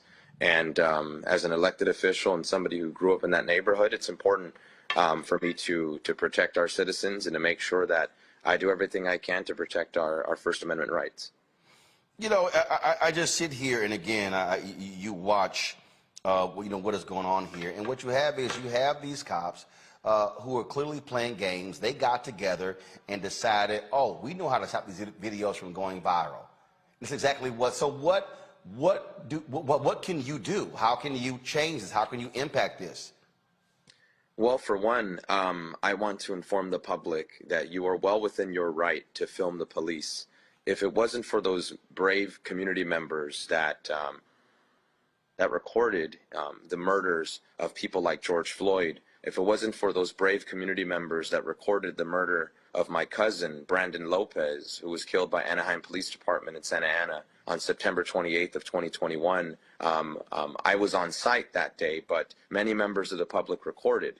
The point that I want to share is you are within your right as an American to film, and in the instance that occurred on April 4th, I was getting ready for bed. It was about 10:45 at night, and what a lot of people don't know is I was already on very high alert at 10:45 at night because prior to this incident that was being filmed, about closer to maybe 10 o'clock, there was 9 officers parked in front of my house, 9 patrol cars. I ended up walking up to the patrol cars and asking if everything was okay. They instructed me that there was an investigation. My street was closed from 7th Street and Rate down to Civic Center. Eventually the cars dispersed, but given the most recent experience I had in losing my family member, I just had a feeling of uncertainty. And as I was getting ready for bed, I heard the Disney music outside. I do have a 12-year-old daughter, so Disney music is pretty common in my household. And I walked out of my household, and to my surprise, you know, the footage speaks for itself. I walked up to this investigation that was now concluded at this point to find these officers playing music to deter members of the public from recording. Has there been any response from the police union? No. As far as I am aware, there has not been an official response. Well, this is certainly quite interesting in terms of how these cops are behaving. Matt Manning, this shows you how pathetic police officers are by trying to stop. Look, if you're not doing anything wrong, guess what? You have no worries about getting videotaped. I think You're it's you're dastardly. absolutely right. Oh, apologize. Yeah, Councilman. no, Go ahead. Matt, go ahead. I just think this is dastardly. I think especially with as much as police post on social media now to try to garner support, I think this is obviously very intentional with the intent of keeping it down. And it's interesting because I think it's going to potentially open them to liability in terms of the very obvious intent to infringe upon the First Amendment right. Not only do you have the right to record, but you have the right to disseminate it, right? You have the right to speak. So them taking affirmative steps to try to prevent that, to the councilman's point, I think they may be bringing liability upon themselves. And it's really a sad thing that somebody would intentionally find a way, or at least try to find a way, to keep these recordings off, especially with as often as you hear police say things like, well, we don't have a problem with recording because it shows that we're usually doing the right thing. This is intentional, obviously, and it's dastardly because somebody really thought about a way to keep from the public the doings of this police department. And I think it's just a horrible thing. But it's par for the course, Kelly, when we see how police in this country do all they can not to be held accountable. If I may share. Yeah, Jonathan, go ahead. My sincerest apologies. I just felt it was important because you mentioned that this is starting to be a practice we're seeing more commonly. And what exactly is the goal of this? What are you trying to hide? What is more sinister about this act is that the officer's body cam was off when I approached. And that's not good practice. It just makes me concerned about what could this have potentially escalated to. And so I have to remind members of the community of my city that we as a city are having a response to these issues of misconduct where other cities have tried to sweep them under the rug. We are looking to introduce an ordinance that will ban this practice, and it should have already been banned by our department. I don't have a response as to why they didn't immediately ban it, but I did my due diligence in introducing this ordinance, which we did over the last meeting that we had, and it'll be finalized, I want to say, by the second meeting of May. But to remind the members of the public, why is accountability so elusive when it comes to police departments? I'll tell you why. There are over 19,495 incorporated cities, towns, and villages in the United States. To date, there are nearly 200 verified oversight commissions in the United States. The need for accountability and change could not be more clear. There were two other officers there with this officer. And those two other officers were unwilling to stop this behavior. So much so that at nearly 11 o'clock at night, an elected official had to get involved. And mind you, I don't carry a badge and a gun. The only thing I bring with me are people's voices. But in this case here, the public is engaging in oversight for our city because we don't have that yet. But something that I am very proud of is we will have police oversight in the coming months. Well, that's why, Kelly, I have long maintained if an officer does not turn on or turns off their body camera, that should be a part of the hiring practices, that they would be immediately fired. Absolutely. It should be in all protocols to make sure that your body camera's on, to make sure that anything that you have to do in order to either apprehend somebody, approach somebody, whatever, like it has to be followed to a T. Otherwise, there should be, serious repercussions for those actions. My issue, on top of everything that the councilman has said, as well as Matthew, is that not only is this a despicable act, it is dangerous for all parties involved. I mean, can you imagine, God forbid something happened to the councilman as he was trying to cross the street to approach the officer, and the officer can't hear what's going on with another citizen because he's trying to cover his own butt in something that he's not supposed to be doing anyway. So this is just bad practice overall. It's not even about, the lack of accountability or trying to evade accountability. You are putting people in harm's way trying to cover your own ass. That is an issue. And if you have officers on your force who would rather cover their ass than cover the person, protect the person, to protect and serve, then you have a problem with not only yourself as an officer, but the entire department if they do not, reprimand such behavior and change the policy so something like this won't happen again. You have an issue from the root of this tree, not just one bad apple. Well, and that's exactly what we're seeing. And I think if we have more council members like Jonathan, Michael, we will see something happen. You have to change those contracts, and city councils have that authority. Yes, and this is an example of why elections have consequences. Roland and Councilmember Hernandez, thanks for coming on, sharing this information with us. This is one of the reasons why elections have consequences, because, as you said, the police union's contract, right?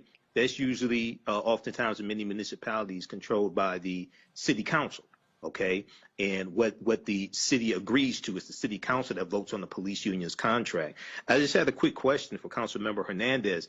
Any idea how long this practice has been going on? One, and two, have there been any incidences where you've had shootings or robberies or something like that where the body cam footage is tampered with because of this copywritten music being played? Thank you. That's a great question. Number one is I'm going to start first with the question of, is this something that we have seen in Santa Ana? This is my first time as a policymaker and as a community member seeing this practice firsthand. I've seen it on the internet. To be honest, I really didn't understand what was happening. I saw the Always Film the Police, Mr. Checkpoint, had posted a video some time back, and it was, I believe, a Beverly Hills officer playing Sublime Santeria, and I also saw one of an officer playing Taylor Swift, and I didn't really understand what the goal of these officers, what were they trying to accomplish, because it's such high level knowledge that you would have to have a strong understanding of IPs and computer technology and copyright infringement, that your common citizen, I mean, even your common public servant, isn't going to be up to speed as to what this practice is really about. And it's very sinister because we're trying to build bridges with communities that have been disenfranchised and marginalized through police violence. And this is the response that we're getting. And what's ironic to me is the demographic of the community that I live in. It's a very Latino community. And this officer was using 2 films used to bridge to the Latinx community, utilizing Encanto and Coco to now silence them. So irony at its finest.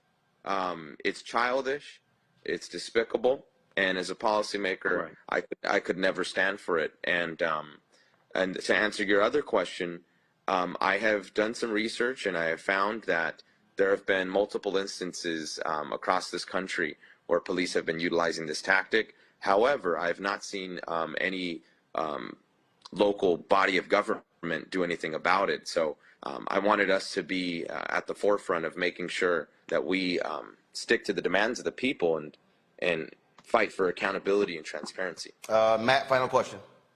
I just wanted to actually say something regarding the oversight committees. I think one of the big issues, and Councilman, please elucidate us if I'm wrong, with those oversight committees across the country is they usually don't have any teeth. So you have a group of citizens that get to look at a police shooting or a police incident, but they don't actually get to recommend anything that would have any teeth or any kind of consequence on the police department. So my question would be, in Santa Ana, how are y'all considering giving that oversight committee some actual teeth so there can be a measurable consequence if officers do something like this? Yeah, that's a phenomenal question. For starters, I have been part of the police oversight committee that helped create what will then become the actual policy we adopt. And I've been on this committee since last year, and it has been a journey where we've met with members of the community. We met with experts of POBAR, Police Officer Bill of Rights. We've even met with law enforcement to create a model of oversight that we felt was going to be the strongest. Our goal is to have one of the strongest and ethical oversight commissions in the country. And in the city of Santa Ana, what we are proposing is to have a commission with subpoena power, investigatory power, and the ability to hire and fire police chiefs. We are also making it very clear, as evidenced in the video, law enforcement have been investigating themselves, and they're not willing to step in and correct themselves. So something that's very important to members of our community is having a oversight board that excludes law enforcement for that very reason. In the city of Santa Ana, since 2016 to today, we have had over 207 civilian filed complaints against officers. Only 6 have resolved in favor of civilians. So clearly, police overseeing themselves is not working. In addition to that, our commission, I will be fighting for these commissions to be justice impacted friendly, so that members that have been through the justice system, members that know the difference between an officer doing his job correctly and an officer abusing his power, that members of these communities that have experienced injustice firsthand can have an opportunity to also serve on these commissions. I am a true believer that change starts at the bottom, and you know, I have been impacted by police violence myself, but I didn't let that take the hope that I have away from my heart and from how I serve my community. And for anybody who thinks that my fight for accountability and justice is anti-police, I want to remind them that they're wrong. To be bold in the face of injustice isn't to be anti-anything. That's what the people deserve. I am not going to blindly serve a political party or a ideal, you know, set of rules that, you know, a political party says is important. What I am going to do is always meet people where they're at and fight for the disenfranchised and marginalized. And in Santa Ana, unfortunately, we have a lot of fighting to do. All right, Councilman, we surely appreciate it. Thank you so very much for joining us. Thank you. All right, folks, coming up next on Roland Martin Unfiltered, we'll talk Earth Day. And yeah, we should be caring about the environment as well, so look forward to having that conversation. And then also, I got my Crazy as My People segment, Congresswoman Marjorie Taylor Green. Now, how you gonna try to lie on the stand? See, y'all can lie in person, but you can't lie on the stand because that's called perjury. Ooh, I can't wait to show y'all a video. You're watching Roland Martin Unfiltered on the Black Star Network. When did you know that this is what I wanted to do?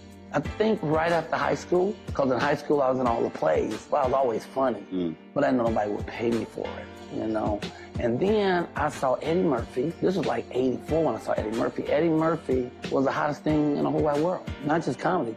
But anyway, he saved Saturday Night Live. If he hadn't started that show would be gone. He had done 48 Hours, Trading Places. His first Beverly Hills Cop could wear the hell out of a red leather suit, and he wasn't but 23 years old. He was rich enough to pee cream, and he got all that telling jokes. I said, shit, I've been funny my whole life. I didn't know people give you money like that, so I went and got some Red Fox albums. I went down to my mama's basement where I was living anyway, and I stood in that mirror and played them albums and them jokes until I could tell them like they was mad. Wow. And that started me doing jokes, and then I went and did comedy in the street. I was standing on State Street, tell jokes and pass my hat, and white folks would come up and just hand me money, and I liked it.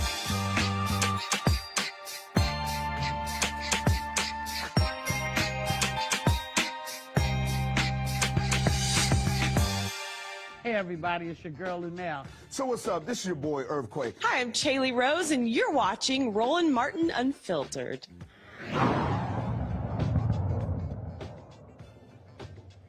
All right, folks, we've got some breaking news. Remember Pamela Moses, the black woman who was hit to jail in Tennessee for illegally voting? Then there's a huge outcry. Well, guess what? The prosecutors have decided to drop all charges. Sam Levine put this tweet out a couple of hours ago. Prosecutors are dropping all criminal charges against Pamela Moses, the Memphis woman sentenced to 6 years in prison for trying to register to vote. She was granted a new trial in February, but prosecutors said today they won't pursue it. Well, thank goodness. It only makes sense for them to actually do that. So, hello. But also keep in mind, while that's happening, Trump's former chief of staff, Mark Meadows, he's registered to vote in 3 states: South Carolina, North Carolina, and Virginia. Oh, Republicans love talking about voter fraud. How about one of your own? One of the biggest voter fraud cases happened with Republicans in North Carolina. Oh, remember the 2 Republicans in the villages in Florida who voted for Trump? So ain't it amazing how Republicans love talking about voter fraud, but it's always their people? Yeah. We see what's going on there. All right, folks, let's talk about Earth Day. That's what today is. And so folks all across the world have been celebrating Earth Day. And look, it's interesting to have people, especially all these Christian conservatives who love talking about Jesus and being stewards, but they never really want to focus on the reality of this planet and how we are destroying it. And I tweeted this out. Y'all remember? So David Attenborough, he actually voiced, there was a documentary that was on Apple Plus. That's the amazing documentary that showed how our planet changed during COVID. And it showed literally how species that before were not doing well, all of a sudden began to do well, how plants begin to regenerate, how all of a sudden so many things begin to happen in our society because we weren't always flying everywhere and driving everywhere. It was an incredible, incredible documentary, and so I'm going to pull the graphic up so you can actually see it in a second. But again, it shows you what happens when we take care of Mother Earth. So let's talk about regenerative agriculture. Well, what exactly is that? Joining me right now is Urvashi Rangan. She's the Chief Science Advisor at Grace Communications Foundation to explain exactly what this is. And so, Urvashi, regenerative agriculture, what is that? Yeah, regenerative agriculture is sort of actually an old way of doing agriculture. It's the way a lot of traditional cultures farmed and indigenous communities actually grew food, which was people who were really knowledgeable about the lands around them, and really it was regional expert land stewards who were farming their food in a way that was really efficient. They were looking for how to grow best, what were optimal conditions, and they did it by using nature's force. Nature's force to protect against pests and diseases, nature's force to fertilize, and nature's force to actually give us nutrient-dense food. With the Industrial Revolution after World War II, we really started turning to industrial agriculture, the use of lots of chemicals, lots of drugs on a daily basis, millions and millions and millions of pounds of it going into our earth every single year just from farming. And it turns out it's not such a great idea, and more isn't more. Actually, more without the natural biology just sort of flows out and pollutes waterways and even pollutes our air. And industrial agriculture has actually ruined much of our topsoil in this country and continues to do so, which takes away our fertility. It takes away soil's holding capacity for water, for nutrients, and also for carbon. And a lot of the greenhouse gas emissions that we see as a result are because we've lost the carbon from the ground. We've lost it from the soil, and our industrial farming practices simply have not helped at all. And regenerative agriculture really offers an interesting hope. We can actually reverse this tide. Nature's been gracious enough to let us be able to do that. And that's what regenerative agriculture is really all about, is how do we farm with nature, with its biology, and preserve that system so that we actually increase fertility, increase nutrient density, increase soil carbon holding capacity over time. So, but where is this done? We've seen an increase in urban farming, and so where and how this can be done? Regenerative agriculture can actually be done in multiple different places. If you look at livestock production, for example. We have a lot of grasslands in the United States. Those lands cannot be used to grow crops, but they're great for animals. And it turns out next to forests, they have the second largest capacity to sequester carbon. So raising animals regeneratively out on our grasslands is an excellent way that we can actually be regenerative and regrading our lands. You mentioned urban agriculture, and that's sort of the other side of things. And there are also ways that even within our urban centers, we can think about farming in a more regenerative way. And again, we have loads of rooftop gardens, school gardens, and it's really thinking, how do you add fertility? Are you going to buy chemical fertilizer, or maybe compost your food scraps and then use that as the sort of liquid gold or black gold in your growing in urban centers? So there's lots of opportunities to grow regeneratively and foster your regional biology wherever you are. And in a lot of ways, it's kind of celebrating our region's terroir in many ways, because every region's a little bit different. Every region has its own biology and its own conditions. And in that way, regenerative agriculture is not a one-size-fits-all sort of program, but really celebrates that regionality, allowing people to grow food in the best way for their region. Let's see here. Kelly got a feeling like she's trying to be an urban farmer. So Kelly, your question first. No, but you know you all stuff running.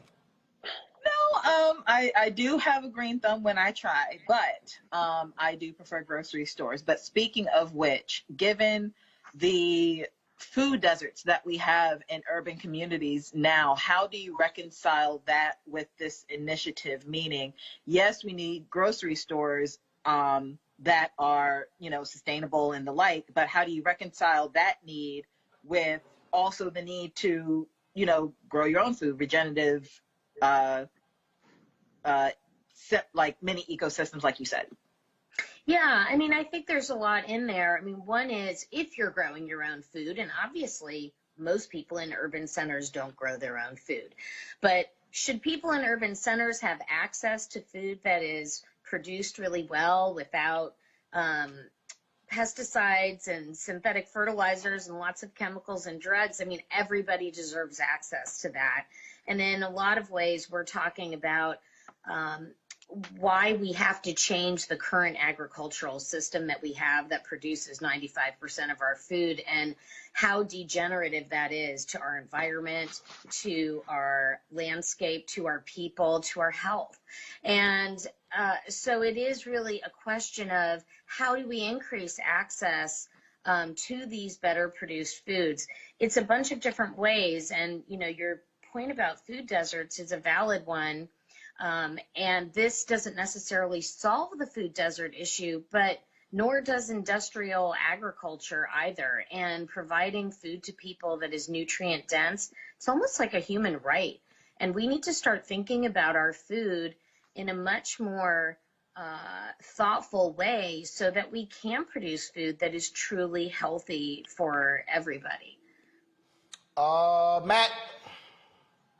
So my question is what the legislative component is to this, if there is a thought in that respect. Are there any states or local governments or even governments abroad that have mandated this, who've looked at the science and said, we really need to intervene, and as such, we're going to require commercial producers to institute regenerative mechanisms? Is there anything like that you've seen? That's a great question, and the answer is we've started to do that in some ways, and we've got a long way to go. On the national front, we've got the Organic Food Production Standard. It isn't the end of the story, but it's really a fantastic foundation for what regenerative needs to look like, in the sense that it actually is the only federally mandated policy program that bans the use of most industrial pesticides, that bans the use of sewage sludge as fertilizer, that bans the use of synthetic fertilizers in producing agriculture. So those are just some of the things organic does, as well as how that land is managed. Now, to do that, we can do it even better, and we can probably get policies in place that can do that. A lot of those policies revolve around where science currently is right now, which is understanding this incredible microbial world under our feet in the earth, that dirt is not dirt, it's alive. And the more we steward it and the more biodiversity it has, the better off the system, the better off its resilience, the better off our nutrient density. And so you're seeing in a lot of states soil health policies that are being introduced and bills that are being introduced at the state levels, at regional levels, at local levels, that are trying to take these practices even further. So there's a lot of opportunities going on right now. You should pay attention to what's going on in your own region, but also make sure to pay attention to what's happening to organic. It's definitely a foundation for how we need to approach how we are producing our food. All right. Well, look, we appreciate it. Celebrating Earth Day. We thank you so very much for joining us. Happy Earth Day. Thank you. All right, folks. Coming up next on the show, we're going to got Education Matters segment. We're going to talk a little Marjorie Taylor Green. But going to break, folks. Earlier today, I was in Maryland for the 75th birthday celebration for Radio 1. Go to the video, y'all, please. Thank you. The 75th birthday celebration for Radio 1 founder Kathy Hughes. Of course, and so she had an event at her home there, and so a lot of people she invited out. Of course, Pastor Charles Jenkins performed, and so we had a great time there, partying and dancing. Of course, Radio 1 now is Urban One, owns TV One, more than 50 radio stations, digital assets as well, and so great time had by all there. And so I just wanted to give her a birthday shout out. It must be like April, like a really good month for the birthday shout outs because I'll be in Dallas tomorrow celebrating my dad's 75th birthday. I'll show his photo a little bit later. And so again, we had a great time. Let's see Tom Joyner. Yeah, he was out there as well. And then a lot of dancing. That's of course, the owner of Ben's Chili Bowl right there. And Alfred Liggins is her son. He is not a fan of dancing, but I made him get out there and dance with his son, Charlie. And so that's what you're seeing right there. And so, again, happy birthday to Radio 1 founder. 75th birthday to Kathy Hughes. We'll be right back.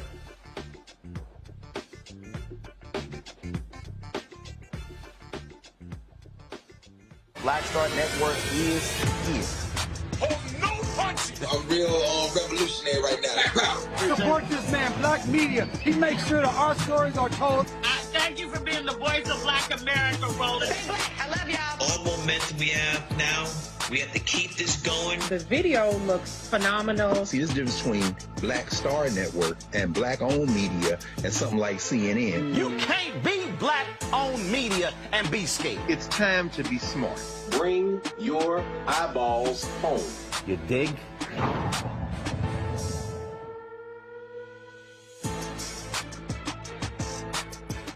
Hey, I'm Antonique Smith. Hey, I'm Arnez James. Hi, this is Cheryl Lee Ralph, and you are watching Roland Martin, Unfiltered. I mean, could it be any other way? Really? It's Roland Martin.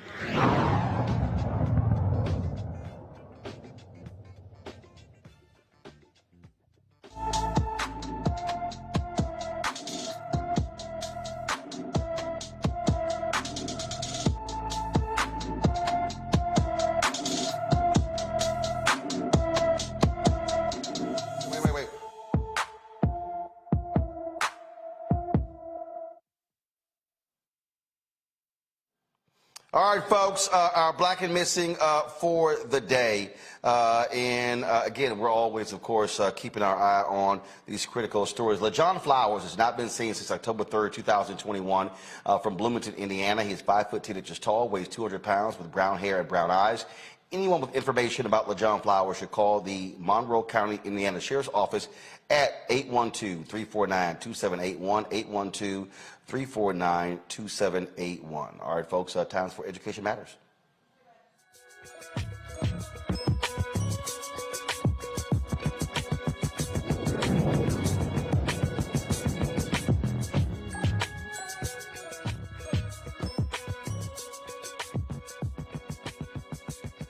All right, folks, 54% of all students in public schools are people of color, yet only 20% of principals are people of color. The national nonprofit New Leaders is partnering with two Atlanta historically black institutions, Morehouse College and Clark Atlanta University, to launch the Aspiring Principals Fellowship. It's a program geared to boost the number of principals of color leading K through 12 schools. Jean, is it Desravines? Desravines, the CEO of New Leaders, joins me from New York. So is it Jean or Jean? Gene. All right, Gene, glad to have you here. Here's the thing that I need people to understand. We talk about principles. We also talk about money. The reality is, you look at the salaries of principals, so when black people and others are being kept out of principals' positions, that's also impacting us economically. That is absolutely right, Roland. So on average, a principal makes $25,000 more than a teacher. You multiply that over a 20-year career, you're talking about over $500,000. So not only are we talking about the opportunities that are afforded to ensure we can better educate our kids, there is a major economic component to this where you have an opportunity to meaningfully increase your earnings both annually and over the course of your career. And that's, and I know some people are like, dang, Roland, you always bring up the money, but that's the key. You just said it, $500,000. That's money black people can be investing. That's money people give, and this is the example of when we're frozen out of positions, how it impacts us, but also our lineage, the ability to build and create wealth. You are absolutely correct. And when you think about K-12 education, which is oftentimes a road to middle income lifestyle, oftentimes we tend to want to push our people of color, our black and Latinx people into teaching, and we absolutely need more teachers of color. What we don't do, we don't spend enough time talking about the importance of moving them into the principalship and into system leadership, which is often much more lucrative in terms of how much they can make. So not only can they help impact the life outcomes of children, but they can be helping to close the wealth gap that exists between whites and blacks, and that is often overlooked when we talk about K-12 public education. Questions for the panel. Michael, you first. Hey, hello, Gene. Thanks for coming on today. So I was wondering, reviewing this information, it talks about equity-focused school leaders. This is one of the things that you all create in the online certification program. Can you explain what are equity-focused school leaders? What does that mean, equity-focused? It's an incredibly important question. If you look at all the research, one of the #1 indicators that dictates a child's ability to be successful stems from whether or not the teacher, the principal, whether or not they have high expectations for that child, whether or not they can create a sense of belonging within the school community. When we talk about equity-focused leaders, we're talking about leaders who have high expectations, willing to hold themselves and their teachers accountable, and who sees the brilliance and potential of our children, particularly our black and brown children, which is often not the case right now in public education. Okay, thank Kelly? Sure. We know the importance of having Black teachers in the classroom, right? That is definitely something that we hear a lot more of. And it makes sense because the teacher, him or herself, but in this case, Black men, have more time with the child, right? And that is important, especially with Black children. But what we do not see or hear about as often is the importance of having a Black principal. And again, as I've said on this show before, I grew up in DC and had almost nothing but Black administrators, Black principals, Black counselors, all of it. And I took for granted just how many school districts don't have that experience at all, whether you're in the urban, in an urban area or a rural area or a suburban area. So can you explain the importance of having Black administrators in the school system and why that is just as important, if not more so, than having a Black teacher in the classroom? Yes. So think about this for a second. We know in every industry, leadership matters, whether it's government, nonprofit sector, for-profit sector. Schools are no different. The principal is tasked with creating the culture, setting the vision, hiring the teachers, inspiring the teachers. So if you want to have great teaching at scale, you need to have a great principal. There is not one example of a great school without a great principal. And while you are absolutely right, we spend a tremendous amount of time rightfully focused on teachers. We don't spend nearly enough time focused on ensuring we have a great principal in every school. And we will never have great teaching at scale without ensuring we have great equity-focused Black and brown principals serving our kids. Matt? I have two questions very quickly. So the first is, how does the actual fellowship work in relation to Morehouse and Clark? Is that where the educational programming is done? If I'm a part of the fellowship, that's where I actually do my classes.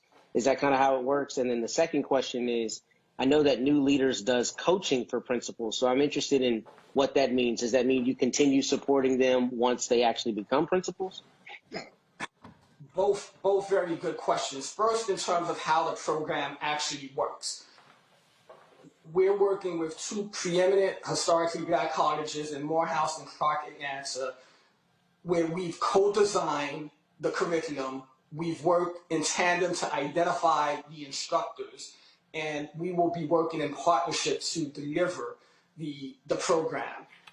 Your second question is so critically important. What often happens is that a principal goes into a school and they're left alone to try to figure it out.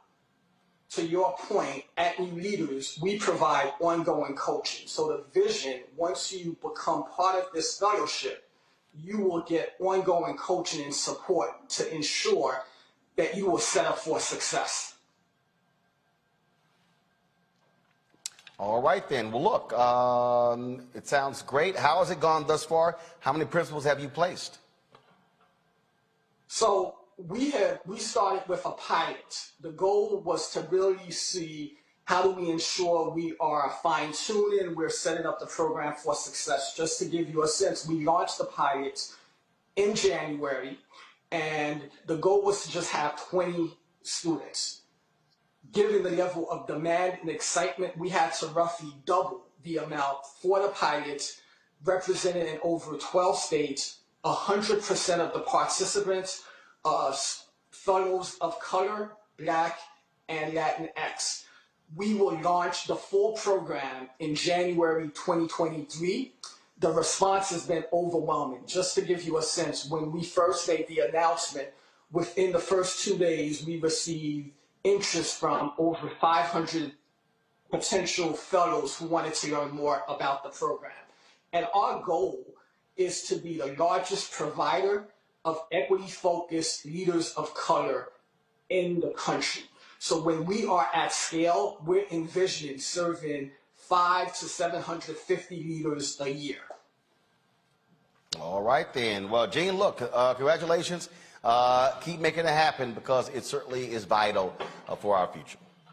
Thank you so much for having me, and it's such an important issue. I commend you for continuing to focus on education.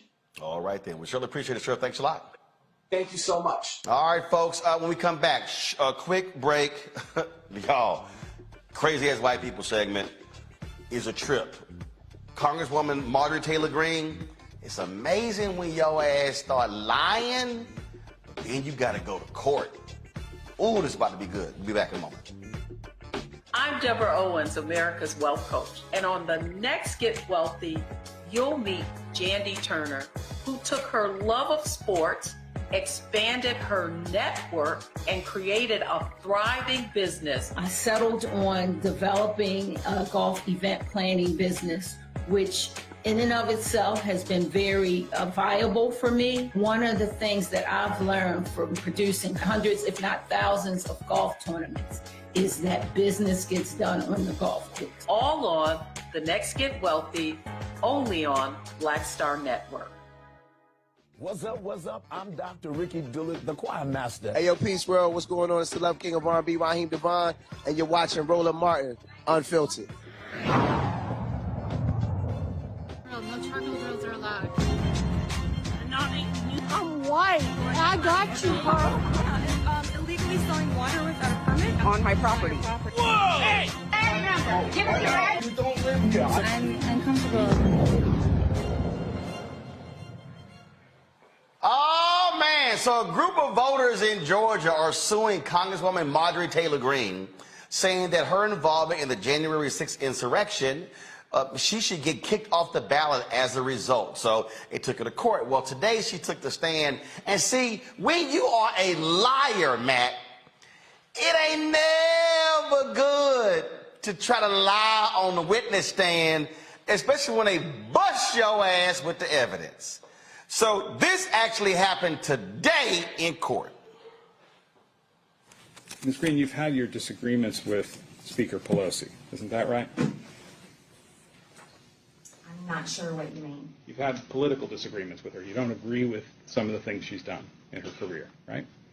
Politically speaking, that would be correct. Right. You don't agree with a lot of things she's done, right? Politically speaking, that would be correct. In fact, you think that Speaker Pelosi is a traitor to the country, right? I'm not answering that question. It's speculation. You've said that, haven't you, Ms. Green, that she's a traitor to the country? No, I haven't said that. Okay. Put up Plaintiff's Exhibit 5, please. Oh, no, wait. Hold on now. I believe by not upholding the securing the border, that violates her oath of office. Fair enough. I'm not interested in her oath of office. I'm interested in that you said that she's a traitor to our country, right? I object, Your Honor. She is not. This is. I don't see the relevance. Oh. So then what happened was they actually played the video where it was like, here it is. Here it is. This is what she said. And then they also asked her about liking a particular comment on Facebook as it related to whether or not Nancy Pelosi should be shot. Well, check this out. And you're using a CNN article. I'm asking you to answer my question. Did you like a post that said it's quicker, that a bullet to the head would be a quicker way to remove Nancy Pelosi from the role of Speaker? I have had many people manage my social media account over the years. I have no idea who liked that. Okay. Are you testifying under oath it wasn't you?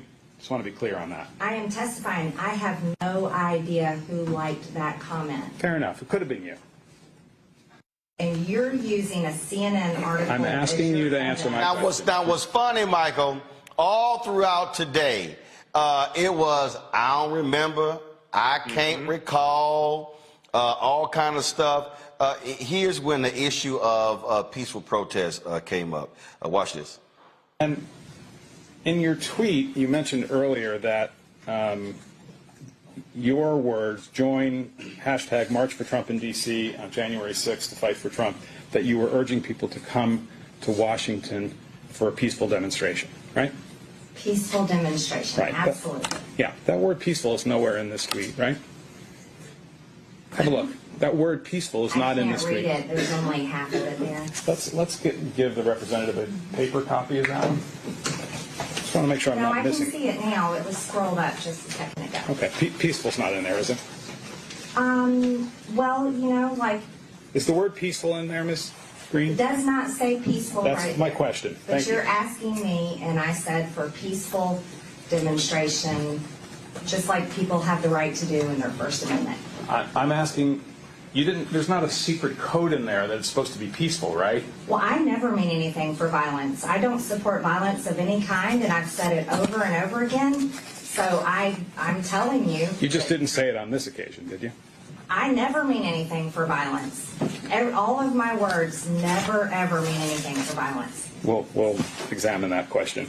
I mean, it was question after question. Matt, this woman is a straight-ass liar.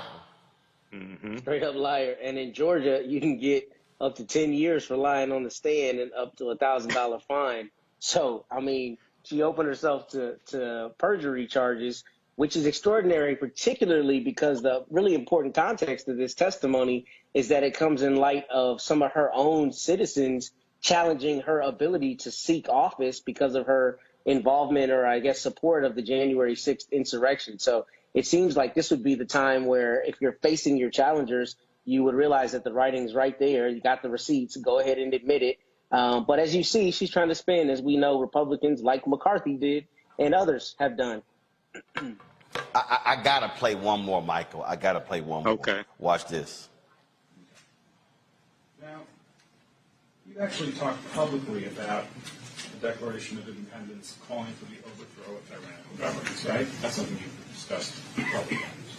Are you referencing to something I've said somewhere? Well, do you recall talking about that topic? I've talked about the Declaration of Independence, but I don't know what occasion you're referring to. Okay.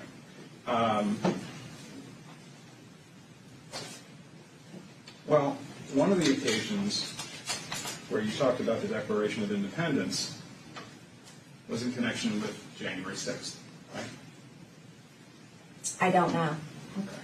Let's go to plaintiff's 15, please.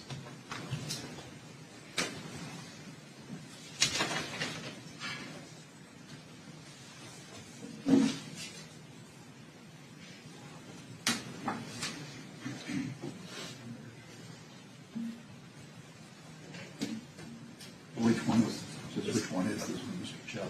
Plaintiff's 15. P15. P15, yes. Hang on one second.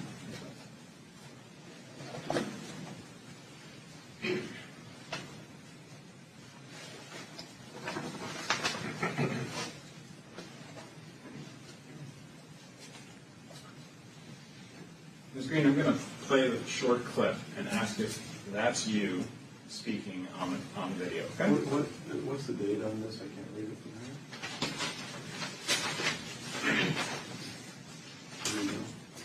October 26th. Sorry. October 26th, 2021. October 26th, 2021. Right. If you could play the clip, please.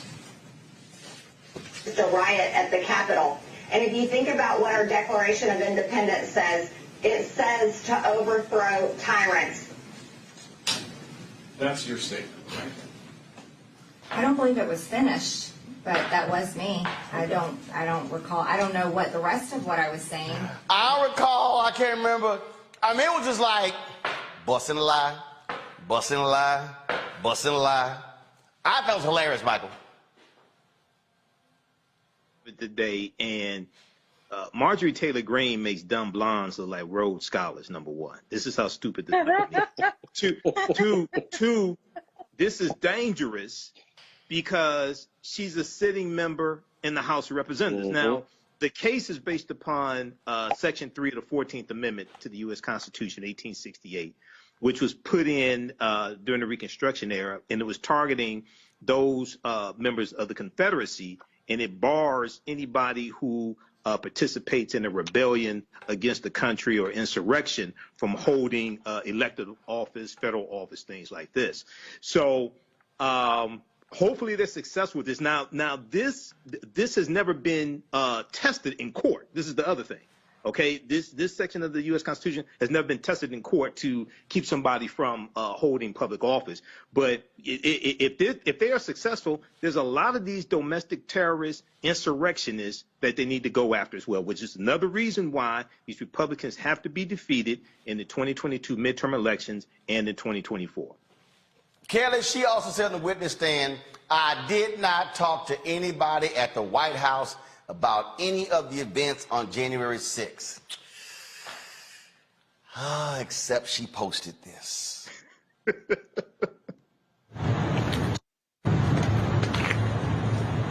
Just finished with our meetings here at the White House this afternoon. We had a great planning session for our January 6th objection.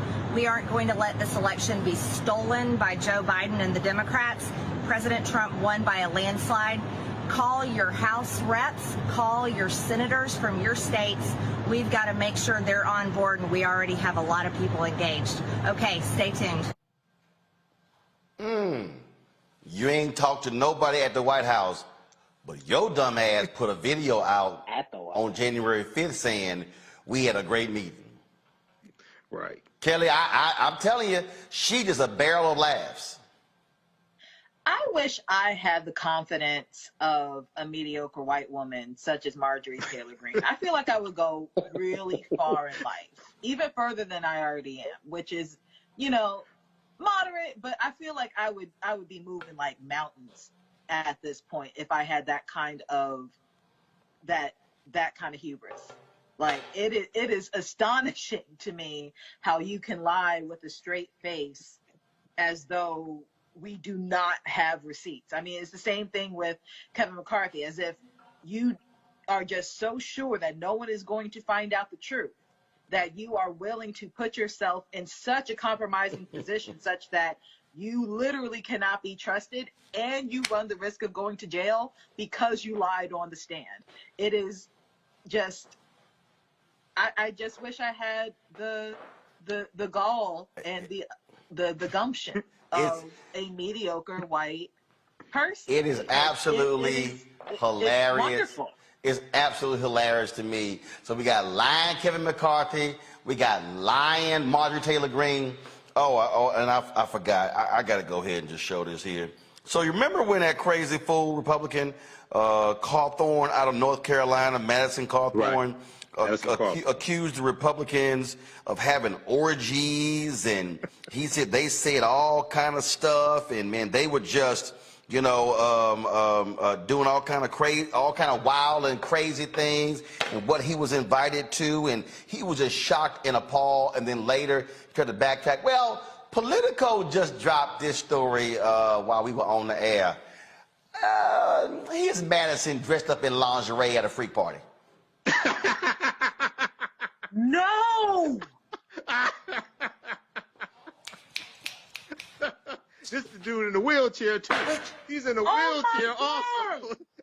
He's in a wheelchair as well. Hey, you might as well just roll your ass on off the stage, man. Just resign. You gotta warn us before you do something like that, man. Come on. Hey, come on, man. I told y'all they just released it. I mean, I'm just saying. So hey, expose all these traitors. Expose all of them got pictures. Expose all of them. I'm all for it. I'm just saying. Know that again, man. I'm all for it. I'm just saying. These are domestic terrorists. We have to understand this inflection point that we're at in history. This is a continuation of the Civil War and the continuation of the Compromise of 1877, which ends Reconstruction. So, and then go back to the story about Florida. Florida was the first state to have poll taxes in 1889. They were the first of the Confederate states to institute poll taxes. Break their political backs. Destroy all of them. I'm just saying. Yeah. Birds of a feather flock together. They all have pictures. The hubris comes in the gaslighting too, because what they do is they say you didn't see what you're looking at, you didn't hear what you heard, you didn't see what is on video. So I mean that's the hubris, to use Kelly's word, which I think is the most perfect word. It's extraordinarily arrogant to assume that people are just going to overlook what they're looking at, and that's what Republicans continue to do. I think trying to leverage this idea that, you know, everything is a liberal conspiracy or what have you. Like, nah, you said it. But this is at the same time where they're trying to target pedophiles with the fake QAnon conspiracy theory, and then these domestic terrorists went after Judge Ketanji Brown Jackson because she was the one who convicted the shooter who shot up the Comet Pizza place in Washington, D.C. in 2017. She sentenced him to 4 years in prison. and he was tracking down this internet conspiracy theory about children being kept in the basement of the pizzeria and molestation of children, things like this, Hillary Clinton, all this stuff. All this stuff is connected together. Break their political backs. Got a comment, Kelly? I could have gone my whole life without seeing that. My whole life. I don't kink shame. Love is love. All of that. But I could have gone my entire life. That needed to come with the trigger warning, Roland. I don't. That was mean. That was mean. That was mean.